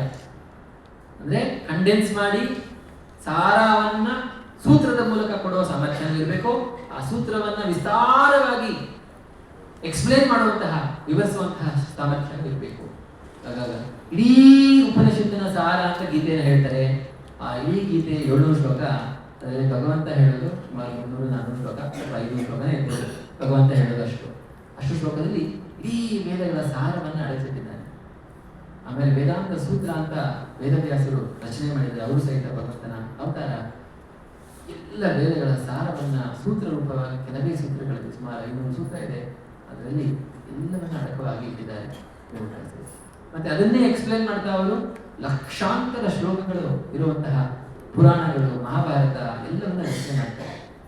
ಅದರಿಂದ ಜ್ಞಾನದ ಸಂಪೂರ್ಣತೆ ಭಗವಂತನಲ್ಲಿ ಇದೆ. ಮತ್ತೆ ವೈರಾಗ್ಯ, ಇಷ್ಟೆಲ್ಲ ಇದ್ರೂ ಸ್ವಲ್ಪನೂ ಜಂಬ ಇಲ್ಲ, ಸ್ವಲ್ಪನೂ ನಂದು ಅಂತ ಭಗವಂತ ಹೇಳ್ಕೊಳ್ಳೋದಿಲ್ಲ. ಕೇಳಿದ್ರೆ ಹೇಳ್ತಾನೆ ಅಷ್ಟೇ, ಇಲ್ಲಾಂದ್ರೆ ಎಲ್ಲವನ್ನ ಅವನು ತನ್ನ ಭಕ್ತರಿಗೆ ಎಲ್ಲರಿಗೂ ಕೊಡ್ತಾನೆ. ಸೊ ಈ ರೀತಿಯಾಗಿ 6 ಗುಣಗಳು ಸಂಪೂರ್ಣವಾಗಿರುವಂತಹ ಅವನಿಗೆ ಭಗವಂತ ಅಂತ ಹೇಳ್ತಾರೆ. ಮತ್ತೆ ಇನ್ನೊಂದು ಅರ್ಥ ಕೊಡ್ತಾರೆ ಪ್ರಭುಪಾದರು. ಭಗವಂತ ಯಾಕೆ ಕರೀತಾರೆ ಕೃಷ್ಣನಿಗೆ ಅಂತಂದ್ರೆ, ಭಾಗವತ ಪುರಾಣದಲ್ಲಿ ಹೇಳ್ತಾರೆ, ಭಗವಂತನನ್ನ 3 ಸ್ತರದಲ್ಲಿ ನಾವು ಸಾಕ್ಷಾತ್ಕಾರ ಮಾಡ್ಕೋಬಹುದು. ಯಾವ್ಯಾವ ಸ್ತರದಲ್ಲಿ ಅಂದ್ರೆ, ಬ್ರಹ್ಮನ್ ಅಥವಾ ಬ್ರಹ್ಮನ್, ಮತ್ತೆ ಪರಮಾತ್ಮ, ಮತ್ತೆ ಭಗವಾನ್. ಈ 3 ಸ್ತರದಲ್ಲಿ ಅರ್ಥ ಮಾಡ್ಕೋಬಹುದು. ಅದಕ್ಕೆ ಶ್ಲೋಕ ಪ್ರಭುಪಾದರು ಕೊಟ್ಟಿದ್ದಾರೆ. ವದಂತಿ ತತ್ವವಿದಸ್ ತತ್ವಂ ಯಜ್ಞಾನಮದ್ವಯಂ ಬ್ರಹ್ಮೇತಿ ಪರಮಾತ್ಮೇತಿ ಭಗವಾನಿತಿ ಶಕ್ಯತೆ. ಅದೇ ಭಗವಂತನ ತತ್ವವನ್ನು 3 ಸ್ತರದಲ್ಲಿ ಅರ್ಥ ಮಾಡ್ಕೋಬಹುದು. ಒಂದು ಬ್ರಹ್ಮತತ್ವ, ಇನ್ನೊಂದು ಪರಮಾತ್ಮ ತತ್ವ, ಮೂರನೇದು ಭಗವಾನ್ ಭಗವಂತ ತತ್ವ. ಆ ಒಂದೊಂದು ಸ್ತರದಲ್ಲಿ ಏನೇನು ನಾವು ಅರ್ಥ ಮಾಡ್ಕೋಬಹುದು. ಬ್ರಹ್ಮ ತತ್ವ ಅಂತಂದ್ರೆ ಬ್ರಹ್ಮ ಸತ್ಯ ಜಗನ್ಮಿಥ್ಯ ಅಂತ ಕೇಳಿದ್ದೀವಿ, ಅಥವಾ ಶಾಶ್ವತವಾದ ಸತ್ ರೂಪ, ಅದು ಬ್ರಹ್ಮನ್. ಅಂದ್ರೆ ಬ್ರಹ್ಮನಿಗೆ ಸಾವಿಲ್ಲ, ಅದು ಶಾಶ್ವತ. ಆ ಒಂದು ಗುಣವನ್ನ ಎತ್ತಿ ತೋರಿಸೋದು ಬ್ರಹ್ಮನ್, ಭಗವಂತನ ಬ್ರಹ್ಮನ್ ವಿಸ್ತಾರ. ಮತ್ತೆ ಪರಮಾತ್ಮ, ಪರಮಾತ್ಮ ರೂಪಿಯಾದ ಭಗವಂತ ಪ್ರತಿಯೊಬ್ಬರ ಹೃದಯದಲ್ಲೂ ಅವನಿದ್ದು ನಮಗೆ ಮಾರ್ಗದರ್ಶನ ಮಾಡ್ತಾನೆ. ನಮಗೆ ಸರಿಯಾದ ಜ್ಞಾನವನ್ನ ನಾವು ಕೇಳ್ಕೊಂಡ್ರೆ ಕೊಡ್ತಾನೆ. ನಾವು ಅವನ ಕಡೆ ಮುಖಾನೇ ತೋರಿಸೋದಿಲ್ವಲ್ಲ, ಅವನ ಕಡೆ ಮುಖ ಮಾಡೋದಿಲ್ವಲ್ಲ. ಭಗವಂತ ನೀನು ಇಲ್ಲೋಗ್ತಿಲ್ಲ, ನಾನು ಇಲ್ಲೋಗ್ತಿರ್ತೀನಿ. ನಾನು ನನ್ನ ಕೆಲಸ ಮಾಡ್ಕೊಂಡು ನಾನು ಏನೋ ಮಾಡ್ತಾ ಇರ್ತೀನಿ, ನೀನು ಬೇಕಾದಾಗ ಕೇಳ್ತೀನಿ ಬಿಡು ಅಷ್ಟೇ. ನನ್ಗೇನು ಬೇಡ, ನೀನು ಬಂದರೆ ಕಷ್ಟ ನನಗೆ, ನನ್ನ ಆಸೆಗಳು ಪೂರೈಸ್ಕೊಳಕ್ಕಾಗಲ್ಲ, ಎಲ್ಲದಕ್ಕೂ ಇಕ್ಕಟ್ಟು. ಅದಕ್ಕೆ ನಾವೇನು ಮಾಡ್ತೀವಿ, 10 ನಿಮಿಷ ದೇವ್ರ ಮನೆ ತೆಗೆದ್ಬಿಟ್ಟು ಎಲ್ಲ ಕ್ಲೀನ್ ಮಾಡಿಬಿಟ್ಟು ದೇವ್ರ ಪೂಜೆ ಮಾಡ್ಬಿಟ್ಟು ಬಾಗಿಲ ಚಿಲ್ಕ ಹಾಕ್ಬಿಡ್ತೀವಿ. ಮತ್ತೆ ನಾಳೆ ಬೆಳಗ್ಗೆ ಇಲ್ಲಿ ತನಕ ನೀನು ಟಾಟಾ ಬಾಬಾಯ್ ಅಷ್ಟೇ ಹಂಗೆ ಮಾಡ್ತೀವಿ. ಅದಕ್ಕೆ ಭಗವಂತ ಏನು ಮಾಡೋದಿಲ್ಲಪ್ಪ ನಮಗೆ ಜೀವನದಲ್ಲಿ ಅಂದರೆ ನಾವು ಅವನ ಹತ್ರ ಹೋಗೋದೇ ಇಲ್ವಲ್ಲ. ಅವನೇನಾದ್ರೂ ಮಾಡಬೇಕು ಅಂತಂದ್ರೆ ನಮ್ಮ ಹೃದಯವನ್ನು ನಾವು ಅವನ ಹತ್ರ ತೆರೆದ್ರೆ ನಮಗೇನು ಪರಿಹಾರ ಬೇಕು ಅವನು ಖಂಡಿತವಾಗ್ಲೂ ಕೊಡ್ತಾನೆ. ಆ ಸಾಮರ್ಥ್ಯ ಅವನಲ್ಲಿದೆ. ಆದರೆ ನಾವೇ ನಮ್ಮ ಹೃದಯವನ್ನು ತೆರೆಯೋದಿಲ್ಲ. ಯಾಕಂದ್ರೆ ಹೆದರಿಕೆ, ಏನು ಹೆದರಿಕೆ ಅಂದರೆ ಎಲ್ಲಿ ನನಗೆ ಬೇಕಾಗಿದ್ದನ್ನು ಕಿತ್ಕೊಂಡ್ಬಿಡ್ತಾನೆ ಕೃಷ್ಣ. ನನಗೆ ತುಂಬಾ ಬೇಕಾದ ಕೆಲವು ವಸ್ತುಗಳು ನನ್ನ ಹೃದಯದಲ್ಲಿ ಮುಚ್ಚಿಟ್ಕೊಂಡಿದ್ದೀನಿ, ಕೃಷ್ಣ ಕಿತ್ಕೊಂಡ್ಬಿಡುತ್ತೇನೆ. ಯಾಕಂದ್ರೆ ಸ್ವಲ್ಪ ನಂಬಿಕೆ ಇಲ್ಲ ನನಗೆ. ಅವನು ಕಳ್ತನ ಮಾಡೋದ್ರಲ್ಲಿ ಎಕ್ಸ್ಪರ್ಟ್ ಕೃಷ್ಣ. ಅದೇ ಒಂದು ಅರ್ಥ ಮಾಡ್ಕೋಬೇಕು, ಕೃಷ್ಣ ಕಳ್ತನ ಮಾಡ್ತಾನೆ ಯಾವುದನ್ನಂದ್ರೆ ನಮಗೆ ಯಾವುದು ಹಾನಿಕಾರಕ ಅದನ್ನು ಮಾತ್ರ ಕಳ್ತನ ಮಾಡ್ತಾನೆ. ನಮಗೆ ಬೇಕಾಗಿದೆ ನಾವು ಯಾವತ್ತೂ ಕಳ್ತನ ಮಾಡೋದಿಲ್ಲ, ಅಂದ್ರೆ ನಮಗೆ ಯಾವುದು ಒಳ್ಳೇದು ಅದನ್ನು ಮಾಡೋದಿಲ್ಲ. ಬಟ್ ಆ ಒಂದು ಅಭದ್ರತೆ ನಮ್ಮಲ್ಲಿದೆ, ನನ್ನಲ್ಲಿದೆ. ಅದಕ್ಕೋಸ್ಕರ ನಾನು ಹೇಳ್ತೇನೆ, ನಿಮ್ಮಲ್ಲಿ ನಮ್ಗೆ ಗೊತ್ತಿಲ್ಲ, ನೀವು ಯಾವ ಸ್ತರದಲ್ಲಿ ನನಗೆ ಗೊತ್ತಿಲ್ಲ, ಬಟ್ ನನ್ನಲ್ಲಂತೂ ಆ ಭದ್ರತೆ ಇದೆ. ಅದಕ್ಕೋಸ್ಕರ ನಾವು ಸ್ವಲ್ಪ ಮುಚ್ಚಿಟ್ಕೊತೀವಿ, ನಮ್ಮ ಹೃದಯ ತೆರೆಯಲ್ಲ, ತೋರಿಸಲ್ಲ. ಭಗವಂತ ಹೇಳ್ತೀವಿ, ಆದರೆ ನಿಜವಾಗ್ಲೂ ಹೃದಯದಿಂದ ನಾವು ತೆರೆದು ಭಗವಂತನಿಗೆ ಅರ್ಪಣೆ ಮಾಡಿಬಿಟ್ರೆ ನಮ್ಮ ಹೃದಯನ ಖಂಡಿತವಾಗ್ಲೂ ಅವನು ನಿರ್ಧಾರ ಮಾಡೇ ಮಾಡ್ತಾನೆ. ನಮ್ಮ ಹೃದಯದಲ್ಲಿ ಪರಮಾತ್ಮ ರೂಪಿಯಾಗಿದ್ದಾನೆ ಭಗವಂತ. ಅದು ಎರಡನೇ ಒಂದು ಸ್ತರದಲ್ಲಿ ಸತ್ ಮತ್ತೆ ಚಿತ್. ಚಿತ್ ಅಂದರೆ ಜ್ಞಾನ, ಸಂಪೂರ್ಣ ಅವೇರ್ನೆಸ್ ನಾನು ಅನ್ಕೊಳ್ತೀನಿ. ಮೂರನೇದು ಆನಂದ. ನಮಗೆ ಒಂದು ಶಾಶ್ವತವಾದ ಒಂದು ಸ್ಥಾನ ಸಿಕ್ಕರೆ ಒಂದು ರೀತಿಯಾದಂತಹ ನೆಮ್ಮದಿ ಇರುತ್ತೆ, ಅಂದರೆ ನಾನಿನ್ನೂ ಸಾಯೋದಿಲ್ಲ ಅನ್ನೋ ಕಾನ್ಫಿಡೆನ್ಸ್ ಇರುತ್ತೆ, ಅದು ಒಂದು ರೀತಿ ಪೀಸ್ ಆಫ್ ಮೈಂಡ್ ಸಿಗುತ್ತೆ. ಜ್ಞಾನ ಸಿಕ್ಕರೆ ಒಂದು ಅವೇರ್ನೆಸ್ ಇರುತ್ತೆ, ಒಂದು ಫಿಯರ್ ಅನ್ನೋದು ಹೊರಟೋಗುತ್ತೆ. ಬಟ್ ಅಷ್ಟು ಜೀವನದಲ್ಲಿ ಇದ್ರೆ ಸಾಕಾಗತ್ತೆ. ಮುಖ್ಯವಾಗಿ ಏನು ಬೇಕು ನಮಗೆ ಜೀವನದಲ್ಲಿ ಅಂದರೆ ಆನಂದ ಬೇಕು. ಅದು ನಮ್ಮ ಜೀವನದ ಎಲ್ಲ ಸಮಸ್ಯೆಗೆ ಪರಿಹಾರ ಆನಂದ. ಆ ಆನಂದವನ್ನು ಕೊಡಬೇಕು ಅಂತಂದ್ರೆ ಭಗವಂತ ರೂಪ ಅದನ್ನ ನಾವು ಆರಾಧನೆ ಮಾಡಿದ್ರೆ ಮಾತ್ರ ಸಿಗುತ್ತೆ. ಅದಕ್ಕೆ ನಾವು ನಮ್ಮ ಇಸ್ಕಾನಲ್ಲಿ ಕೃಷ್ಣನನ್ನ ನೇರವಾಗಿ ಆ ರೀತಿ ಅಭಾವದಲ್ಲಿ ಆರಾಧನೆ ಮಾಡ್ತೀವಿ ಅನ್ನೋದಕ್ಕೆ ಅದು ಕಾರಣ. ನಮಗೆ ಸತ್ ಮತ್ತೆ ಚಿತ್ ಬೇಕು, ಆದರೆ ಸಾಲು. ನಿಜವಾಗ್ಲೂ ನಮ್ಗೆ ಸಾಕು ಅನ್ಸೋದು ಯಾವಾಗ ಸತ್ ಚಿತ್ ಆನಂದ ಮೂರು ಇದ್ದಾಗ. ಆ ಮೂರು ಸಿಗಬೇಕು ಅಂದ್ರೆ ಯಾವ ಫಾರ್ಮ್ ನಾವು ಆರಾಧನೆ ಮಾಡ್ಬೇಕು ದೇವ್ರಿಗೆ? ಭಗವಂತ ರೂಪ, ಭಗವಂತನ ಒಂದು ಅವನ ವಿಸ್ತಾರ, ಆ ಒಂದು ಫಾರ್ಮ್ ಅಲ್ಲಿ ನಾವು ಅದನ್ನ ಆರಾಧನೆ ಮಾಡಬೇಕು.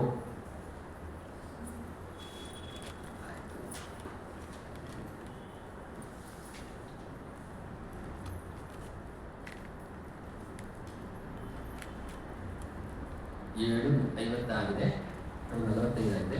ನೋಡು, ಇನ್ನೊಂದು 2 ಶ್ಲೋಕ ಹೇಳಬಹುದು. ಅರ್ಜುನ ಉವಾಚ ಕಥಂ ಭೀಷ್ಮಂ ಅಹಂ ಸಂಖ್ಯೆ ದ್ರೋಣಂ ಚ ಮಧುಸೂದನ ಇಷುಭಿಃ ಪ್ರತಿಯೋತ್ಸ್ಯಾಮಿ ಪೂಜಾರ್ಹಾವರಿಸೂದನ.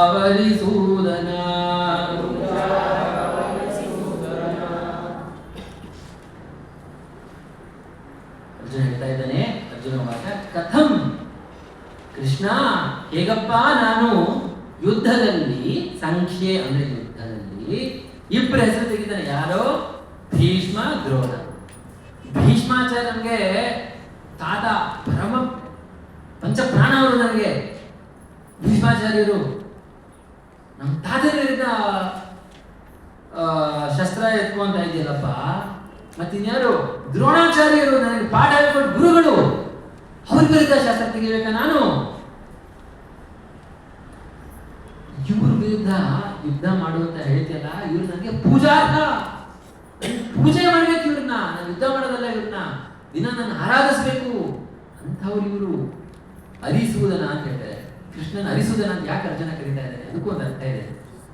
ಕೃಷ್ಣ, ನೀನು ಕೊಂದಿದ್ದೆಲ್ಲ ಶತ್ರುಗಳನ್ನ, ನಿನಗೆ ಬೇಡದವರನ್ನ ಕೊಂದಿದ್ಯಾ, ಶತ್ರುಗಳನ್ನ ಕೊಂದಿದ್ಯಾ, ನಿನ್ನ ತಾತನ್ನ, ನಿನ್ನ ಗುರುಗಳನ್ನ ಕೊಂದಿದ್ಯಾ? ಇದ್ಯಾವ ನ್ಯಾಯ? ನನ್ನ ಗುರುಗಳನ್ನ, ನನ್ನ ತಾತನ ಕೊಂದು ಅಂತ ಹೇಳ್ತಾ ಇದೆಯಲ್ಲ, ಯಾವ ನ್ಯಾಯ ಇದು ಅಂತ. ಅದಕ್ಕೆ ಆತರ ಹೇಳಬೇಕು ಅಂದ್ರೆ ನೇರವಾಗಿ ಹೇಳಕ್ಕಾಗಲ್ಲ. ಕೃಷ್ಣನಿಗೆ ಅರಿಸುವುದನ, ಶತ್ರುಗಳನ್ನ ಸಾಯಿಸೋನು ಅರಿಸುವುದನ. ನೀನು ಈ ರೀತಿ ನನ್ನ ತಾತ, ನನ್ನ ಗುರುಗಳ ಜೊತೆ ಯುದ್ಧ ಮಾಡು ಅಂತ ಹೇಳ್ತಾ ಇದೆಯಲ್ಲ, ನನ್ನ ಯುದ್ಧ ಮಾಡಕ್ಕಾಗಲ್ಲಪ್ಪ. ಅದನ್ನೇ ಪ್ರಭುಪಾದರು ಹೇಳ್ತಾ ಇದ್ದಾರೆ ಭಾರತದಲ್ಲಿ, ಕೃಷ್ಣ ಎಂದಾದರೂ ನಿನ್ನ ತಾತ ಉಗ್ರಸೇನನ ಮೇಲಾಗಲಿ, ಗುರು ಸಂದೀಪನಿ ಮುನಿ ಮೇಲಾಗಲಿ ಆಕ್ರಮಣ ಮಾಡಿದ್ದೇನಪ್ಪ ನೀನು? ಅವ್ರ ಮೇಲೆ ನೀನು ಮಾಡಿಲ್ಲ, ಮತ್ತೆ ನನ್ನನ್ನು ಮಾತ್ರ ಭೀಷ್ಮಾಚಾರ್ಯ ದ್ರೋಣಾಚಾರ್ಯ ಯುದ್ಧ ಮಾಡು ಅಂತೆಲ್ಲಪ್ಪ ಹೇಗೆ? ಮುಂದಿನ ಶ್ಲೋಕದಲ್ಲಿ ಹೇಳ್ತಾ ಇದ್ದೇನೆ, ಅರ್ಜುನ ಗುರೂನ ಹತ್ವಾ ಹಿ ಮಹಾನುಭಾವಾನ್ ಶ್ರೇಯೋ ಭೋಕ್ತುಂ ಭೈಕ್ಷ್ಯಮಪೀಹ ಲೋಕೆ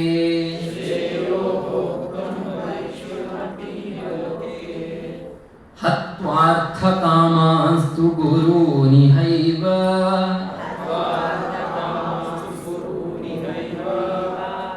ಭುಂಜೀಯ ಭೋಗಾನ್ ರುಧಿರ ಪ್ರದಿಗ್ಧಾನ್.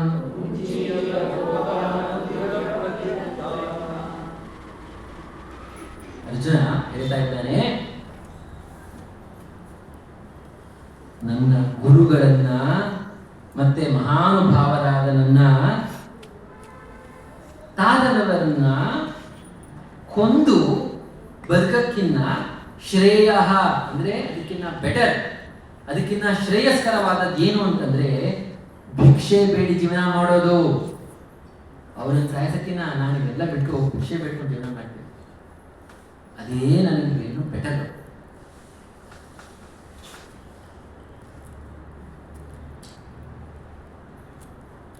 ಇವಾಗ ನಾನೇನಾದರೂ ಜೀವನದಲ್ಲಿ ಸುಖ ಭೋಗಗಳನ್ನು ಅನುಭವಿಸ್ಬೇಕು ಅಂದರೆ ಒಂದೇ ದಾರಿ, ನನ್ನ ಗುರುಗಳನ್ನು, ನನ್ನ ತಾತನವರನ್ನು ನಾನು ಸಾಯಿಸಬೇಕು. ನಾನೇನಾದರೂ ಅವರನ್ನು ಸಾಯಿಸಿ ಆ ಭೋಗವನ್ನು ಅನುಭವಿಸ್ಬೇಕು ಅಂದರೆ ಏನಾಗುತ್ತೆ ಅಂದರೆ ಆ ಭೋಗ ರುಧಿರ ಪ್ರತಿಗ್ಧಾನ ಆಗ್ಬಿಡುತ್ತೆ. ರುಧಿರ ಪ್ರತಿಗ್ಧಾನ ಅಂದರೆ ಆ ಎಲ್ಲ ಭೋಗಗಳಿಗೂ ರಕ್ತ ಅಂಟ್ಕೊಂಡಿರುತ್ತೆ. ಆ ಭೋಗ ನಾನೇನಾದ್ರೂ ಅನುಭವಿಸ್ಬೇಕು ಅಂತ ನಾನು ಹೋದರೆ ಅದ್ರ ಮೇಲೆಲ್ಲ ನನ್ನ ಗುರುಗಳ, ನನ್ನ ತಾತನವರ ರಕ್ತನೇ ಕಾಣುತ್ತೆ. ಅವನ ಮನಸ್ಸಿನಲ್ಲಿ ಎಷ್ಟು ಒಂದು ಕಳವಳ ಆಗಿದೆ, ನನ್ನ ಗುರುಗಳನ್ನು ಸಾಯಿಸ್ಬೇಕಲ್ಲ, ನನ್ನ ತಾತನವನ್ನು ಸಾಯಿಸ್ಬೇಕಲ್ಲ ಅಂತ ಎಷ್ಟು ದುಃಖವಾಗಿದೆ ಅವನಿಗೆ. ಅದನ್ನ ಈ ಶ್ಲೋಕದಿಂದ ಅವನು ತೋರಿಸ್ಕೊಡ್ತಾ ಇದ್ದಾನೆ.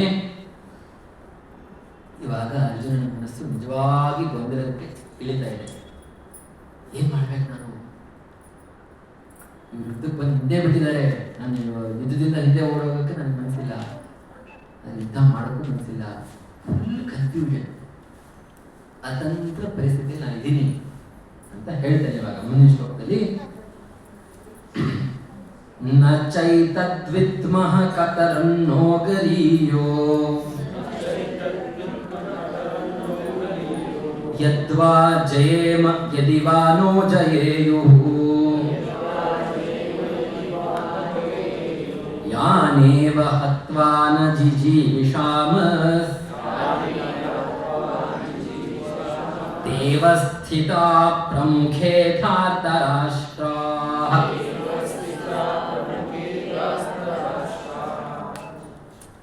ಹೇಳ್ತಾ ಇದ್ದಾನೆ ಅರ್ಜುನ, ಎಂತ ಗೊಂದಲದಲ್ಲಿದ್ದೀನಿ ನಾನು ಅಂತಂದ್ರೆ, ನ ಚೈತದ್ವಿದ್ಮಃ, ಏನ್ ಮಾಡಬೇಕು ನನಗೆ ಗೊತ್ತಾಗ್ತಾ ಇಲ್ಲ.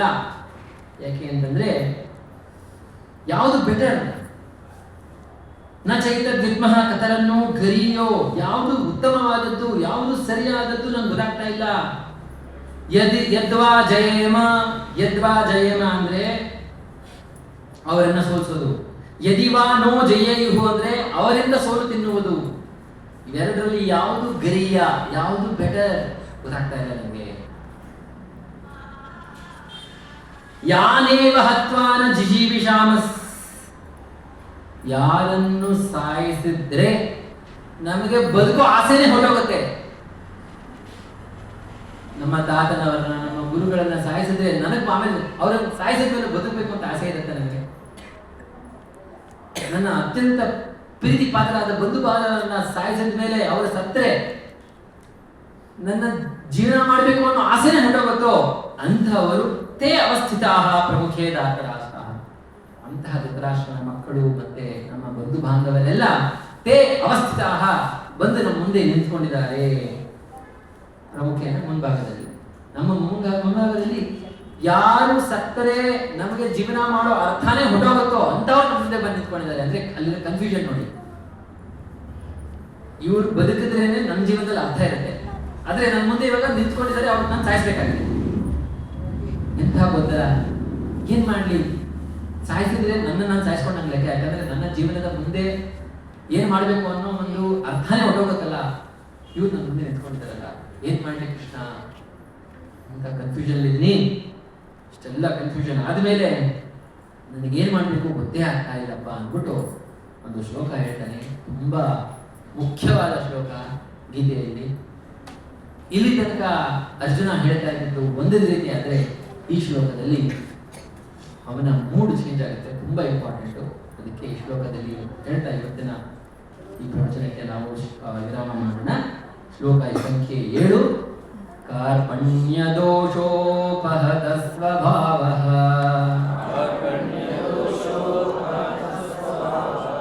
ಪೃಚ್ಛಾಮಿ ತ್ವಾಂ ಧರ್ಮ ಸಮ್ಮೂಢಚೇತಾಃ ಯಚ್ಛ್ರೇಯಸ್ಯಾನ್ನಿಶ್ಚಿತಂ ಬ್ರೂಹಿ ತನ್ಮೇ ಶಿಷ್ಯಸ್ತೇಹಂ ಶಾಧಿ ಮಾಂ ತ್ವಾಂ ಪ್ರಪನ್ನಂ. ಇನ್ನೊಂದ್ಸರಿ ಹೇಳ. ಕಾರ್ಪಣ್ಯ ದೋಷೋಪಹತ ಸ್ವಭಾವಃ ಪೃಚ್ಛಾಮಿ ತ್ವಾಂ ಧರ್ಮ ಸಮ್ಮೂಢಚೇತಾಃ ಶ್ರೇಯಸ್ಯಾನ್ನಿಶ್ಚಿತಂ ಬ್ರೂಹಿ ತನ್ಮೇ ಶಿಷ್ಯಸ್ತೇಹಂ ಶಾಧಿ ಮಾಂ ತ್ವಾಂ ಪ್ರಪನ್ನಂ.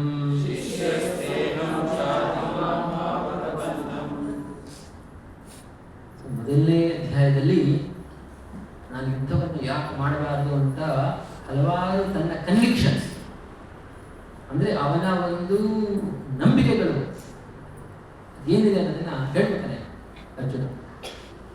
ಆಮೇಲೆ ಈ ಒಂದು ಅಧ್ಯಾಯದ ಆರಂಭದಲ್ಲಿ ಅವನು ತನ್ನ ಕನ್ಫ್ಯೂಷನ್ಸ್ ಮುಂದೆ ಹೇಳ್ತಾನೆ. ನನಗೆ ಇನ್ನೂ ಕ್ಲಾರಿಟಿ ಇಲ್ಲ ಏನ್ ಮಾಡಬೇಕು ಅಂತ.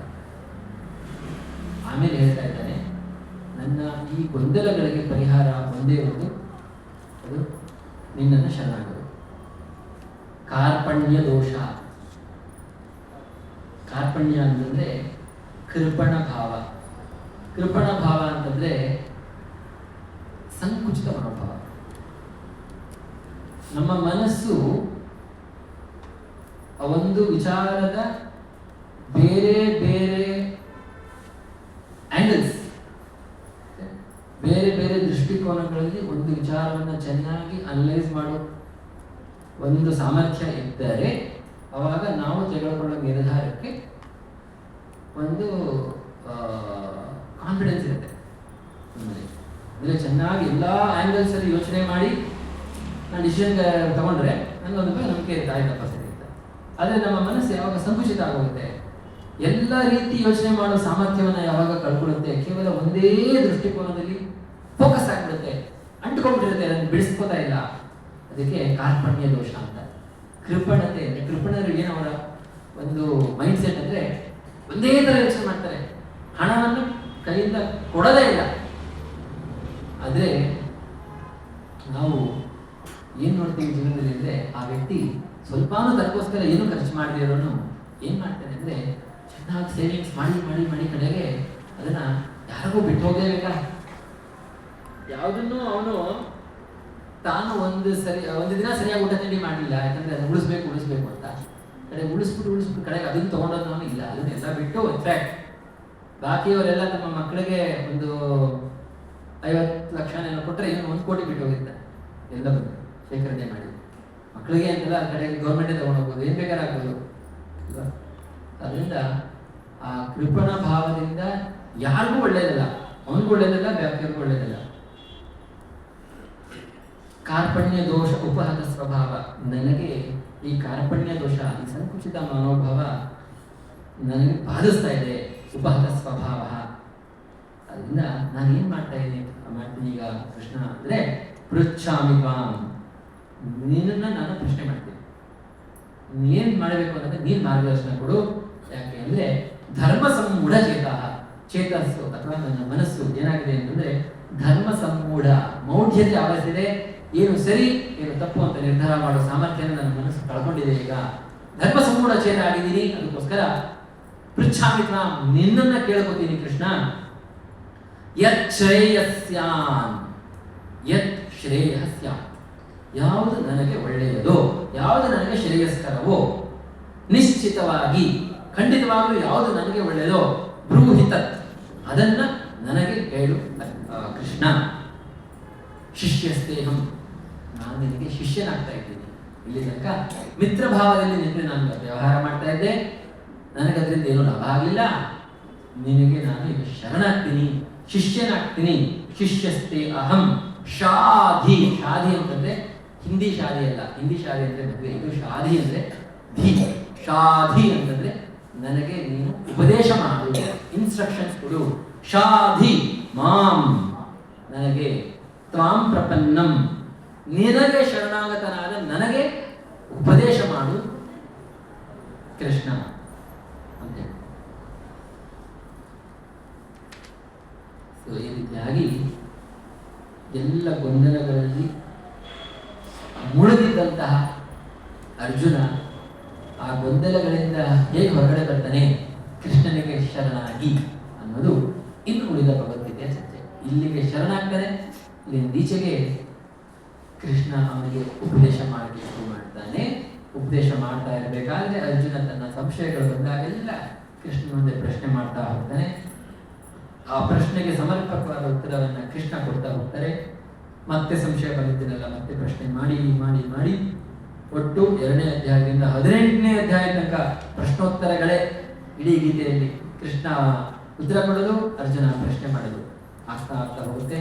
ಹೇಗೆ 18ನೇ ಅಧ್ಯಾಯದ ಸುಮಾರು 66ನೇ ಶ್ಲೋಕ ಆದಮೇಲೆ ಅಲ್ಲಿ ತನಕ ಕೃಷ್ಣ ಉಪದೇಶ ಮಾಡ್ತಾನೆ ಇರ್ತಾನೆ. ಆದಮೇಲೆ ಅರ್ಜುನ ಸಂಪೂರ್ಣ ಕನ್ಫ್ಯೂಷನ್ ಆಗುತ್ತೆ, ಏನು ಮಾಡಬೇಕು ಅಂತ. ಸೊ ಒಳ್ಳೆ ಘಟ್ಟದಲ್ಲಿ ಇವತ್ತು ನಾವು ನಿಲ್ಲಿಸಿದ್ದೀವಿ. ಇಲ್ಲಿ ಈಚೆಗೆ ಕೃಷ್ಣ ತನ್ನ ಗೀತೆಯನ್ನು ಉಪದೇಶ ಮಾಡಲಿಕ್ಕೆ ಶುರು ಮಾಡ್ತಾನೆ. ಇನ್ನು 2-3 ಶ್ಲೋಕ ಇದೆ. ಅದಾದ ಮೇಲೆ ಭಗವಂತ 10ನೇ ಶ್ಲೋಕದಿಂದ ಭಗವಂತನ ಗೀತೆಯ ಉಪದೇಶ ಶುರುವಾಗುತ್ತೆ.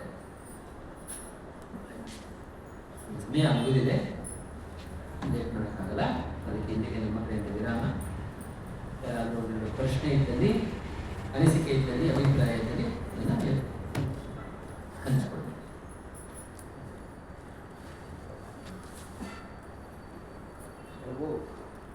ಮೊದಲನೇ ಅಧ್ಯಾಯದಲ್ಲಿ ದುರ್ಯೋಧನ ಅವ್ರ ಗುರುಗಳನ್ನ ತೋರಿಸಿ ಒಂದು ಸ್ಟ್ರಾಟಜಿ ಮಾಡ್ತಾನೆ.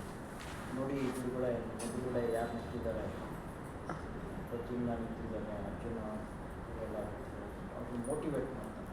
ಸೊ ಅವ್ರನ್ನ ಯುದ್ಧ ಮಾಡೋದು, ನಮ್ಮ ಕಡೆ ಅವ್ರನ್ನೆಲ್ಲ ಎಷ್ಟೊಂದು ಜನ ಸಾಯಿತು ನಮ್ಮ ಜೊತೆ ರೆಡಿ. ಸೊ ಸೇಮ್ ಸ್ಟ್ರಾಟಜಿ ಕೃಷ್ಣನೂ ಅರ್ಜುನ ಹತ್ರ ಯೂಸ್ ಮಾಡ್ತಾ ಇದ್ದಾನೆ. It's a copy and paste of the same strategy. ಅವ್ನು ಹೇಳೋದು ಕೇಳಿಸ್ಕೊಂಡು ಕ್ಯಾನ್ ಐ ಥಿಂಕ್ ನಾವು ಆ ಥರ ಅರ್ಥ ಮಾಡ್ಕೋಬೋದಾ? ಇಲ್ಲಿ ಮನಸ್ಥಿತಿನ ನೋಡ್ತಾ ಹೋದ್ರೆ ದುರ್ಯೋಧನನ ಮನಸ್ಥಿತಿ ಅದೇ ಇರೋದು. ಹೇಗೆ ಪಾಂಡವರನ್ನ ಸದೆ ಬೆಳೆದು ಅವರ ಸಂಪತ್ತನ್ನು ಕಿತ್ಕೋಬೇಕು, ಹಾಗೆ ಕಿತ್ಕೊಂಡಾಗಿದೆ, ಹೇಗೆ ಅದನ್ನು ಉಳಿಸ್ಕೋಬೇಕು, ಕಿತ್ಕೊಂಡಿರೋ ಸಂಪತ್ತನ್ನ. ಅಂದರೆ ನಿಜವಾಗ್ಲೂ ಯೋಚನೆ ಮಾಡಿದ್ರೆ ಅವನಲ್ಲಿ ಅವನು ತನ್ನ ಸ್ವಂತ ಹಿತದ ಬಗ್ಗೆ ಯೋಚನೆ ಮಾಡ್ತಾ ಇಲ್ಲ. ಅದಕ್ಕಿಂತ ಒಂದು ಹೆಚ್ಚು ಇನ್ನೂ ಸ್ವಾರ್ಥಿಗಳಾದ ಒಂದು ಹಂತ. ಇವು ಬರೀ ಸ್ವಾರ್ಥಿ ಅಲ್ಲ, ನನ್ನ ಆನಂದ ಏನಂದ್ರೆ ಪಾಂಡವರ ನಾಶ ಆಗ್ಬೇಕು, ಅದೇ ನನ್ನ ಆನಂದ. ಅಂದ್ರೆ ಆ ಒಂದು ಅಷ್ಟು ದುಷ್ಟನಾಗ್ಬಿಟ್ಟಿದ್ದ ದುರ್ಯೋಧನ. ಆ ದುಷ್ಟ ಬುದ್ಧಿಯಿಂದ ಅವನು ಇದೆಲ್ಲ ಪಾಲಿಟಿಕ್ಸ್ ಎಲ್ಲ ಮಾಡ್ತಾ ಇದ್ದ. ಕೃಷ್ಣನಿಗೆ ಗೊತ್ತು ಅರ್ಜುನ ದುರ್ಯೋಧನ ಮನಸ್ಥಿತಿ ಏನು, ಅಲ್ಲಿ ನೆರೆದಿರುವಂತಹ ಬೇರೆ ಬೇರೆ ಕೌರವರು ಯಾವ ರೀತಿ ಯೋಚನೆ ಮಾಡ್ತಾ ಇದ್ದಾರೆ ಎಲ್ಲ ಗೊತ್ತು. ಆದರೆ ಇಲ್ಲಿ ಕೃಷ್ಣನ ಮೇನ್ ಫೋಕಸ್ ಏನು ಅಂತಂದ್ರೆ, ಒಂದು ಈ ಗೀತೆಯ ಮೂಲಕ, ಅರ್ಜುನನ ಮೂಲಕ ನಮ್ಮೆಲ್ಲರಿಗೂ ಜೀವನದ ಕೆಲವು ಮುಖ್ಯ ಪಾಠಗಳನ್ನು ಮಾಡೋದು. ಅರ್ಜುನ ಒಬ್ಬ ಸ್ಟೂಡೆಂಟ್ ಹೌದು, ಆದರೆ ಕೃಷ್ಣನ ಪಾಠ ಕೇವಲ ಅರ್ಜುನಿಗೆ ಸೀಮಿತ ಅಲ್ಲ, ಅದು ಈ ಮನುಕುಲಕ್ಕೆ ಬೇಕಾದಂತಹ ಪಾಠ. ಅರ್ಜುನ ಒಬ್ಬ ಇಲ್ಲಿ ಸಜ್ಜನನ ಸಂಕೇತ. ಒಬ್ಬ ಸಹೃದಯಿ ಸಜ್ಜನ ಮನುಷ್ಯ ಜೀವನವನ್ನು ಮಾಡಬೇಕಾದ್ರೆ ಎಷ್ಟೋ ಗೊಂದಲಗಳು, ಕ್ಲಿಷ್ಟ ಪರಿಸ್ಥಿತಿಗಳು ಮೂಡಿ ಬರುತ್ತೆ. ಅದನ್ನೆಲ್ಲ ಫೇಸ್ ಮಾಡೋದು ಹೇಗೆ ಅಂತ ಅರ್ಜುನನನ್ನ ಒಂದು ಸ್ಟೂಡೆಂಟ್ ಎಕ್ಸಾಂಪಲ್ ಆಗಿ ಮುಂದೆ ಇಟ್ಕೊಂಡು ನಮಗೆ ಪಾಠವನ್ನು ಕೃಷ್ಣ ಮಾಡ್ತಾ ಇರೋದು. ಮತ್ತೆ ಯುದ್ಧದ ಒಂದು ವ್ಯೂ ಪಾಯಿಂಟ್ ಅಲ್ಲಿ ಮಾತ್ರ ಇದನ್ನ ನೋಡ್ತೀವಿ ನೀವು ಗೀತೆಯನ್ನ ಅಂತಂದ್ರೆ, ನೀವು ಯುದ್ಧದಲ್ಲಿ ಎಷ್ಟು ಕನ್ವಿಕ್ಷನ್ ಯುದ್ಧ ಮಾಡ್ತೀರಾ ಅಷ್ಟು ನೀವು ಸಕ್ಸಸ್ ಆಗೋ ಚಾನ್ಸಸ್ ಜಾಸ್ತಿ ಇರುತ್ತೆ. ಈ ಗೊಂದಲಮಯ ಮನಸ್ಸಿನಿಂದ ಅರ್ಜುನ ಏನಾದ್ರೂ ಯುದ್ಧಕ್ಕೆ ಇಳಿದಿದ್ರೆ ಯುದ್ಧ ಸರಿಯಾಗಿ ಮಾಡೋಕ್ಕಾಗ್ತಾ ಇರಲಿಲ್ಲ.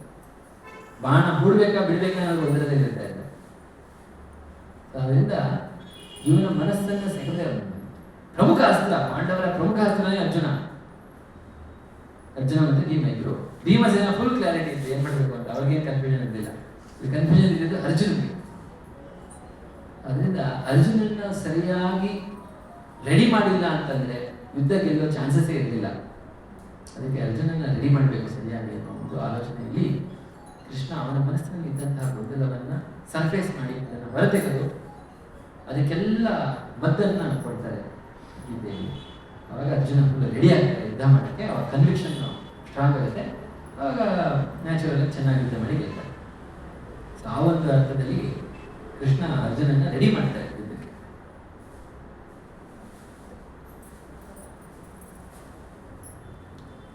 ನೀವು ಆತ್ಮದ ಬಗ್ಗೆ ಆತ್ಮ ಒಂದು ದೇಹದಿಂದ ಇನ್ನೊಂದು ದೇಹಕ್ಕೆ ಯಾರೋ ಒಂದು ವ್ಯಕ್ತಿ ಜೀವಿತ ತುಂಬ ನೊಂದಿರೋನೋ ಹತಾಶೆ ಹೊಂದಿರೋನು ಏನು ಇದನ್ನೇ ನಂಬ್ಕೊಂಡ್ರು 30 ಗಂಟೆಗಳವರು ಆತ್ಮಹತ್ಯೆ ಕಾರಣ. ಆ ವ್ಯಕ್ತಿಯಾಗ ಅವರು ಮುಂದಿನ ಜನ್ಮಗಳಾದರೂ ನಮಗೆ ಒಳ್ಳೆ ಜೀವನ ಸಿಗುತ್ತೆ ಅಂತ ಅವ್ರು ಆತ್ಮಹತ್ಯೆ ಮಾಡೋ ಉಪಕಾರನ ಅದು ಅಪಕಾರನ?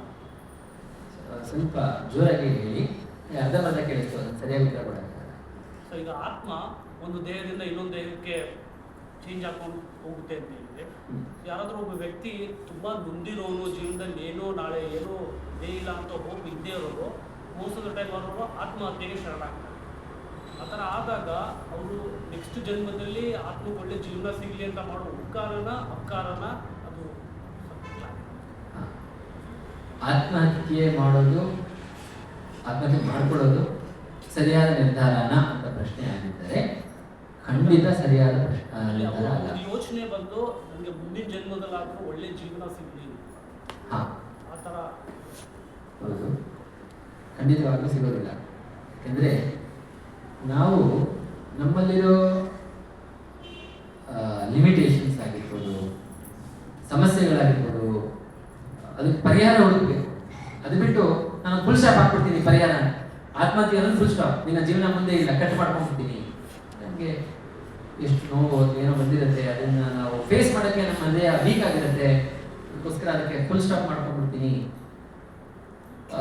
ನನಗೆ ಮುಂದೆ ಎಲ್ಲ ಕತ್ತಲೆ ಆಗಿಬಿಟ್ಟಿದೆ, ಇದಕ್ಕೆ ನನ್ನಲ್ಲಿರೋ ಸಮಸ್ಯೆಗಳು ಎಷ್ಟು ಡೀಪ್ ಆಗಿದೆ ಅಂದರೆ ಯಾರು ಪರಿಹಾರ ಮಾಡೋಕ್ಕಾಗಲ್ಲ, ದೇವರು ಪರಿಹಾರ ಮಾಡೋಕ್ಕಾಗಲ್ಲ ಅನ್ನುವಂತಹ ಒಂದು ಹತಾಶ ಮನೋಭಾವದಲ್ಲಿ ಅವರು ಆತ್ಮಹತ್ಯೆ ಮಾಡ್ಕೊತಾರೆ. ಆತ್ಮಹತ್ಯೆ ಮಾಡಿಕೊಂಡ್ರೆ ಇನ್ಫ್ಯಾಕ್ಟ್ ಅವ್ರಿಗೆ ಸಮಸ್ಯೆಯನ್ನು ಉಲ್ಬಣ ಆಗುತ್ತೆ.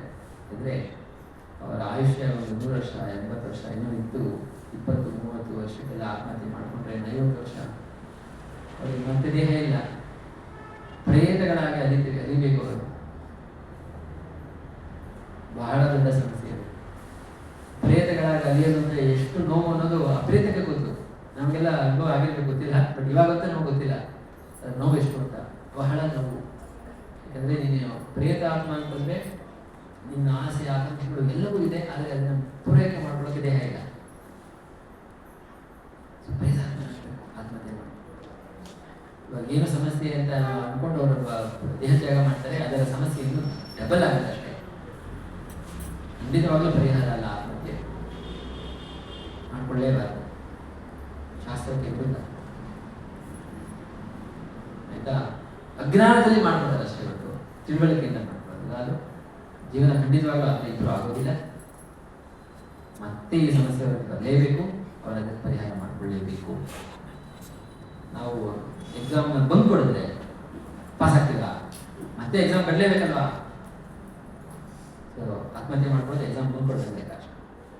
ಎಕ್ಸಾಮ್ ಬಂಕ್ ಕೊಡೋದು ಪಾಸ್ ಆಗ್ಬಿಟ್ಟಿದ್ದೀನೋ, ಮತ್ತೆ ಎಕ್ಸಾಮ್ ಮತ್ತೆ ಬರೆಯೋ ಅವಶ್ಯಕತೆ ಇದೆ ನೋಡ್ಕೊಂಡ್ಬಿಡ್ತೀವಿ. ಖಂಡಿತ ಸಾಧ್ಯ ಇಲ್ಲ. ಮತ್ತೆ ಎಕ್ಸಾಮ್ ಕಟ್ಟಕ್ಕೆ ತಯಾರಿ ಮಾಡ್ಕೊಳ್ಳೇಬೇಕು, ಎಕ್ಸಾಮ್ ಕಟ್ಟಲೇಬೇಕು, ಅವಾಗ ಮಾತ್ರ ನೀವು ಪಾಸ್.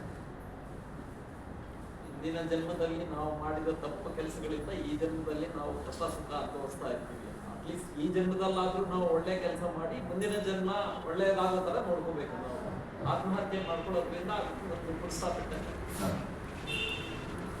ದಿನ ಹೇಳ್ತಾರಲ್ಲ ಸರ್, ಮಾಡಿದ್ದು ಮಾರಾಯ. ಆತ್ಮದ ಅರ್ಥ ಮಾಡೋಕ್ಕಾಗಲಿಲ್ಲ ಸರ್, ಭಗವದ್ಗೀತೆಯಲ್ಲಿ ಕಲೀಲಿಕ್ಕಾಗಲ್ಲ, ಸುಳ್ಳಿಕ್ಕಾಗಲಿಲ್ಲ. ಆತ್ಮಹತ್ಯೆ ಅಂತ ಯಾಕೆ ನಾವು ಕನ್ಸಿಡರ್ ಮಾಡೋದು? ದೇಹ ತಾನೇ ಅರ್ಥ ಮಾಡೋದು. ಆತ್ಮಹತ್ಯೆಯಲ್ಲಿ ಆತ್ಮ ಅನ್ನೋ ಪದಕ್ಕೆ ಅರ್ಥ ಏನು ಅಂದರೆ, ಆತ್ಮ ಅಂದರೆ ಬರೀ ದೇಹ ಅಂತ ಆತ್ಮ ಅಂತಲ್ಲ. ಆತ್ಮ ಅನ್ನೋ ಪದಕ್ಕೆ ತಾನೇ ತನ್ನ ದೇಹವನ್ನು ಅಂತ್ಯ ಮಾಡ್ಕೊಳ್ಳೋದು, ಅದಕ್ಕೆ ಆತ್ಮ ಅನ್ನೋ ಪದಕ್ಕೆ ಅರ್ಥ. ತಾನೇ ಮಾಡ್ಕೊಳ್ಳೋದಕ್ಕೆ ಆತ್ಮ, ತಾನೇ ತನ್ನ ದೇಹವನ್ನು ಹೊಂದ್ಕೊಳ್ಳೋದಲ್ಲ, ಅದಕ್ಕೆ ಆತ್ಮ ಅನ್ನೋ ಪದ ಬಳಸ್ತಾರೆ ಅಷ್ಟೇ. ಇಲ್ಲಿ ಆತ್ಮ ಅಂದರೆ ಆತ್ಮನ ಸಾಯಿಸ್ಬಿಟ್ರು ಅಂತ ಅಲ್ಲ, ತಾನೇ ಅದನ್ನು ತನಗೆ ಸಾವು ತರ್ಕೊಳ್ಳೋಕ್ಕೆ ಆತ್ಮ ಅಂತ ಬಳಸ್ತಾರೆ. ಸೊ ಸೆಲ್ಫ್ ಡೆತ್, ಅದಕ್ಕೆ ಆತ್ಮಹತ್ಯೆ. Ultimately becomes a prapanna, surrenders. ಹೌದು, Just surrenders. ಹೌದು. Prapanna. ಪ್ರಪನ್ನ ಆತ್ಮ ಸರೆಂಡರ್ ಆಗಿದ್ದಾರೆ. ಈಗ ಮುಂದೆ ಸರೆಂಡರ್ ಆದ್ರು ಅಂತ ಮಾತ್ರಕ್ಕೆ ಪ್ರಶ್ನೆ ಹಾಕಬಾರ್ದು ಅಂತಲ್ಲ. ಸರೆಂಡರ್ ಆದ್ಮೇಲೂ ಸಹಿತ ನಮ್ಮ ಸಂಶಯಗಳ ಪರಿಹಾರ ಮಾಡ್ಕೊಳ್ಳೋಕ್ಕೆ ಪ್ರಶ್ನೆ ಮಾಡಲೇಬೇಕಾಗುತ್ತೆ. ಸಂಶಯ ಒಳಗಡೆ ಇಟ್ಕೊಂಡ್ರೆ ಅದು ಪರಿಹಾರ ಆಗಲ್ಲ. ಅದನ್ನು ಹೊರಗಡೆ ತೋರಿಸಿ ಗುರುಗಳಾಗಿರ್ಬೋದು ಅಥವಾ ಸಜ್ಜನರಾಗಿರ್ಬೋದು ನಮ್ಮ ಕ್ಲೋಸ್ ಫ್ರೆಂಡ್ಸ್ ಆಗಿರ್ಬೋದು ಒಳ್ಳೆಯವರ ಹತ್ರ ಅದನ್ನು ಯಾವತ್ತೂ ತೆರೆದು ತೋರಿಸಿ ಅದಕ್ಕೆ ಪರಿಹಾರ ಹುಡುಕೊಳ್ಳೋದು ಒಂದು ಸರಿಯಾದ ಮಾರ್ಗ. ಸೊ ಅದರಿಂದ ಪ್ರಪನ್ನ ಆಗಿದ್ದಾರೆ ಅಂತ ಮಾತ್ರಕ್ಕೆ ಮನಸ್ಸನ್ನ ಕ್ಲೋಸ್ ಮಾಡ್ಕೊಂಡ್ರು, ಬುದ್ಧಿನ ಕ್ಲೋಸ್ ಮಾಡ್ಕೊಂಡ್ರು ಅಲ್ಲ. ಸಾಮಾನ್ಯವಾಗಿ ಜನ ಮಿಸ್ಅಂಡರ್ಸ್ಟ್ಯಾಂಡ್ ಮಾಡ್ಕೋತಾರೆ. ಸರೆಂಡರ್ ಆಗೋದು ಮಾತ್ರಕ್ಕೆ ನನ್ನ ಸ್ವಂತ ಆಲೋಚನೆ ಬಿಟ್ಬಿಟ್ಟೆ ನಾನು, ಖಂಡಿತ ಇಲ್ಲ. ಸರೆಂಡರ್ ಆದರು ಅಂತಂದ್ರೆ ನಾನು ನನ್ನ ಬುದ್ಧಿಶಕ್ತಿ ಆಗಿರ್ಬೋದು, ಮನಃಶಕ್ತಿ ಆಗಿರ್ಬೋದು ಎಲ್ಲವನ್ನ ಅವನ ಸೇವೆಗೆ ಬಳಸ್ತೀನಿ ಅನ್ನೋದು ಸರೆಂಡರ್. ಭಗವಂತನ ಸೇವೆಗೆ ಬಳಸ್ತೀನಿ ಅನ್ನೋದು ಸರೆಂಡರ್. ಅದನ್ನು ಬಳಸೋದಿಲ್ಲ ಅಂತಲ್ಲ ಸರೆಂಡರ್. ಸೋಮನಾಥ್ ಇರ್ತಾರಲ್ಲ 2-3 ವರ್ಷ ಅವರಿಗೆ ದಯಾ ಅಂತ ಕೊಡ್ತಾರಲ್ಲ, ಅದು ಸೋಮನಾಥ್ ಇರ್ತಾರೆ 2-3 ವರ್ಷ ಏನು ಊಟ ಮಾಡೋದು ಅವ್ರಿಗೆ ದಯಾ ಹತ್ಯೆ ಅಂತ ಈಗ ಸುಪ್ರೀಂ ಕೋರ್ಟ್ ಇದೆ ಒಂದು ಆರ್ಡರ್ ದಯಾ ಹತ್ಯೆ ಮಾಡಲ್ಲ. ಹೌದು. ಅವ್ರೇನಾಗ್ತಾರೆ ಸೊ ಅದನ್ನ ಎಲ್ಲ ಸಮಯದಲ್ಲಿ ಅಪ್ಲೈ ಮಾಡೋಕ್ಕಾಗಲ್ಲ. ಅವರು ಬದುಕಿ ಬರ್ತಾರೆ ಅನ್ನುವಂಥ ಸ್ವಲ್ಪನಾದರೂ 1% ಹೋಪ್ಸಿದ್ರು ಸಹಿತ ಅವ್ರಿಗೆ ಖಂಡಿತವಾಗ್ಲೂ ಈ ಥರ ಕೊಡೋಕ್ಕಾಗಲ್ಲ. ದಯಾಹತ್ಯೆ ಕೊಡೋಕ್ಕಾಗಲ್ಲ, ಯುಥೆನೇಷಿಯಾ ಅಂತ ಹೇಳ್ತಾರೆ, ಅದನ್ನು ಕೊಡೋಕ್ಕಾಗಲ್ಲ. ಬಹುಶಃ ಯಾರು ಲೈಫ್ ಸಪೋರ್ಟ್ ಸಿಸ್ಟಮಲ್ಲಿ ಇರ್ತಾರೆ, ಅಂದರೆ ವೆಂಟಿಲೇಟರ್ ಹಾಕ್ಕೊಳ್ತಾರೆ, ಅದರ ಲೈಫ್ ಸಪೋರ್ಟ್ ಸಿಸ್ಟಮಲ್ಲಿ ಇದ್ದು ಸುಮಾರು ವರ್ಷ ಇದ್ದಾಗ ಅವಾಗ ಬರೀ ಆ ಲೈಫ್ ಸಪೋರ್ಟ್ ಸಿಸ್ಟಮ್ನ ಹೊರಗೆ ತೆಗಿತಾರೆ ಅಷ್ಟೇ ಹೊರತು ಅವ್ರಿಗೇನೋ ಒಂದು ವಿಷ ಕೊಟ್ಟು ಏನೋ ಕೊಟ್ಟು ಸಾಯಿಸೋದಿಲ್ಲ. ಅದು ಮಾಡೋ ಹಾಗಿಲ್ಲ. ಬರೀ ಆ ಲೈಫ್ ಸಪೋರ್ಟ್ ಸಿಸ್ಟಮ್ನ ಹಿಂದೆ ತೆಗಿತಾರೆ ಅಷ್ಟೇ. ಆ ಸಪೋರ್ಟ್ ಇದ್ರೆ ಮಾತ್ರ ಬದುಕಿದ್ರು ಅದನ್ನೇ ತೆಗಿತಾರೆ. ಆ ಥರ ಕೆಲವು ಕೇಸಲ್ಲಿ ಅದೇನು ಶಾಸ್ತ್ರಕ್ಕೆ ವಿರುದ್ಧ ಅಂತ ಕಾಣೋದಿಲ್ಲ.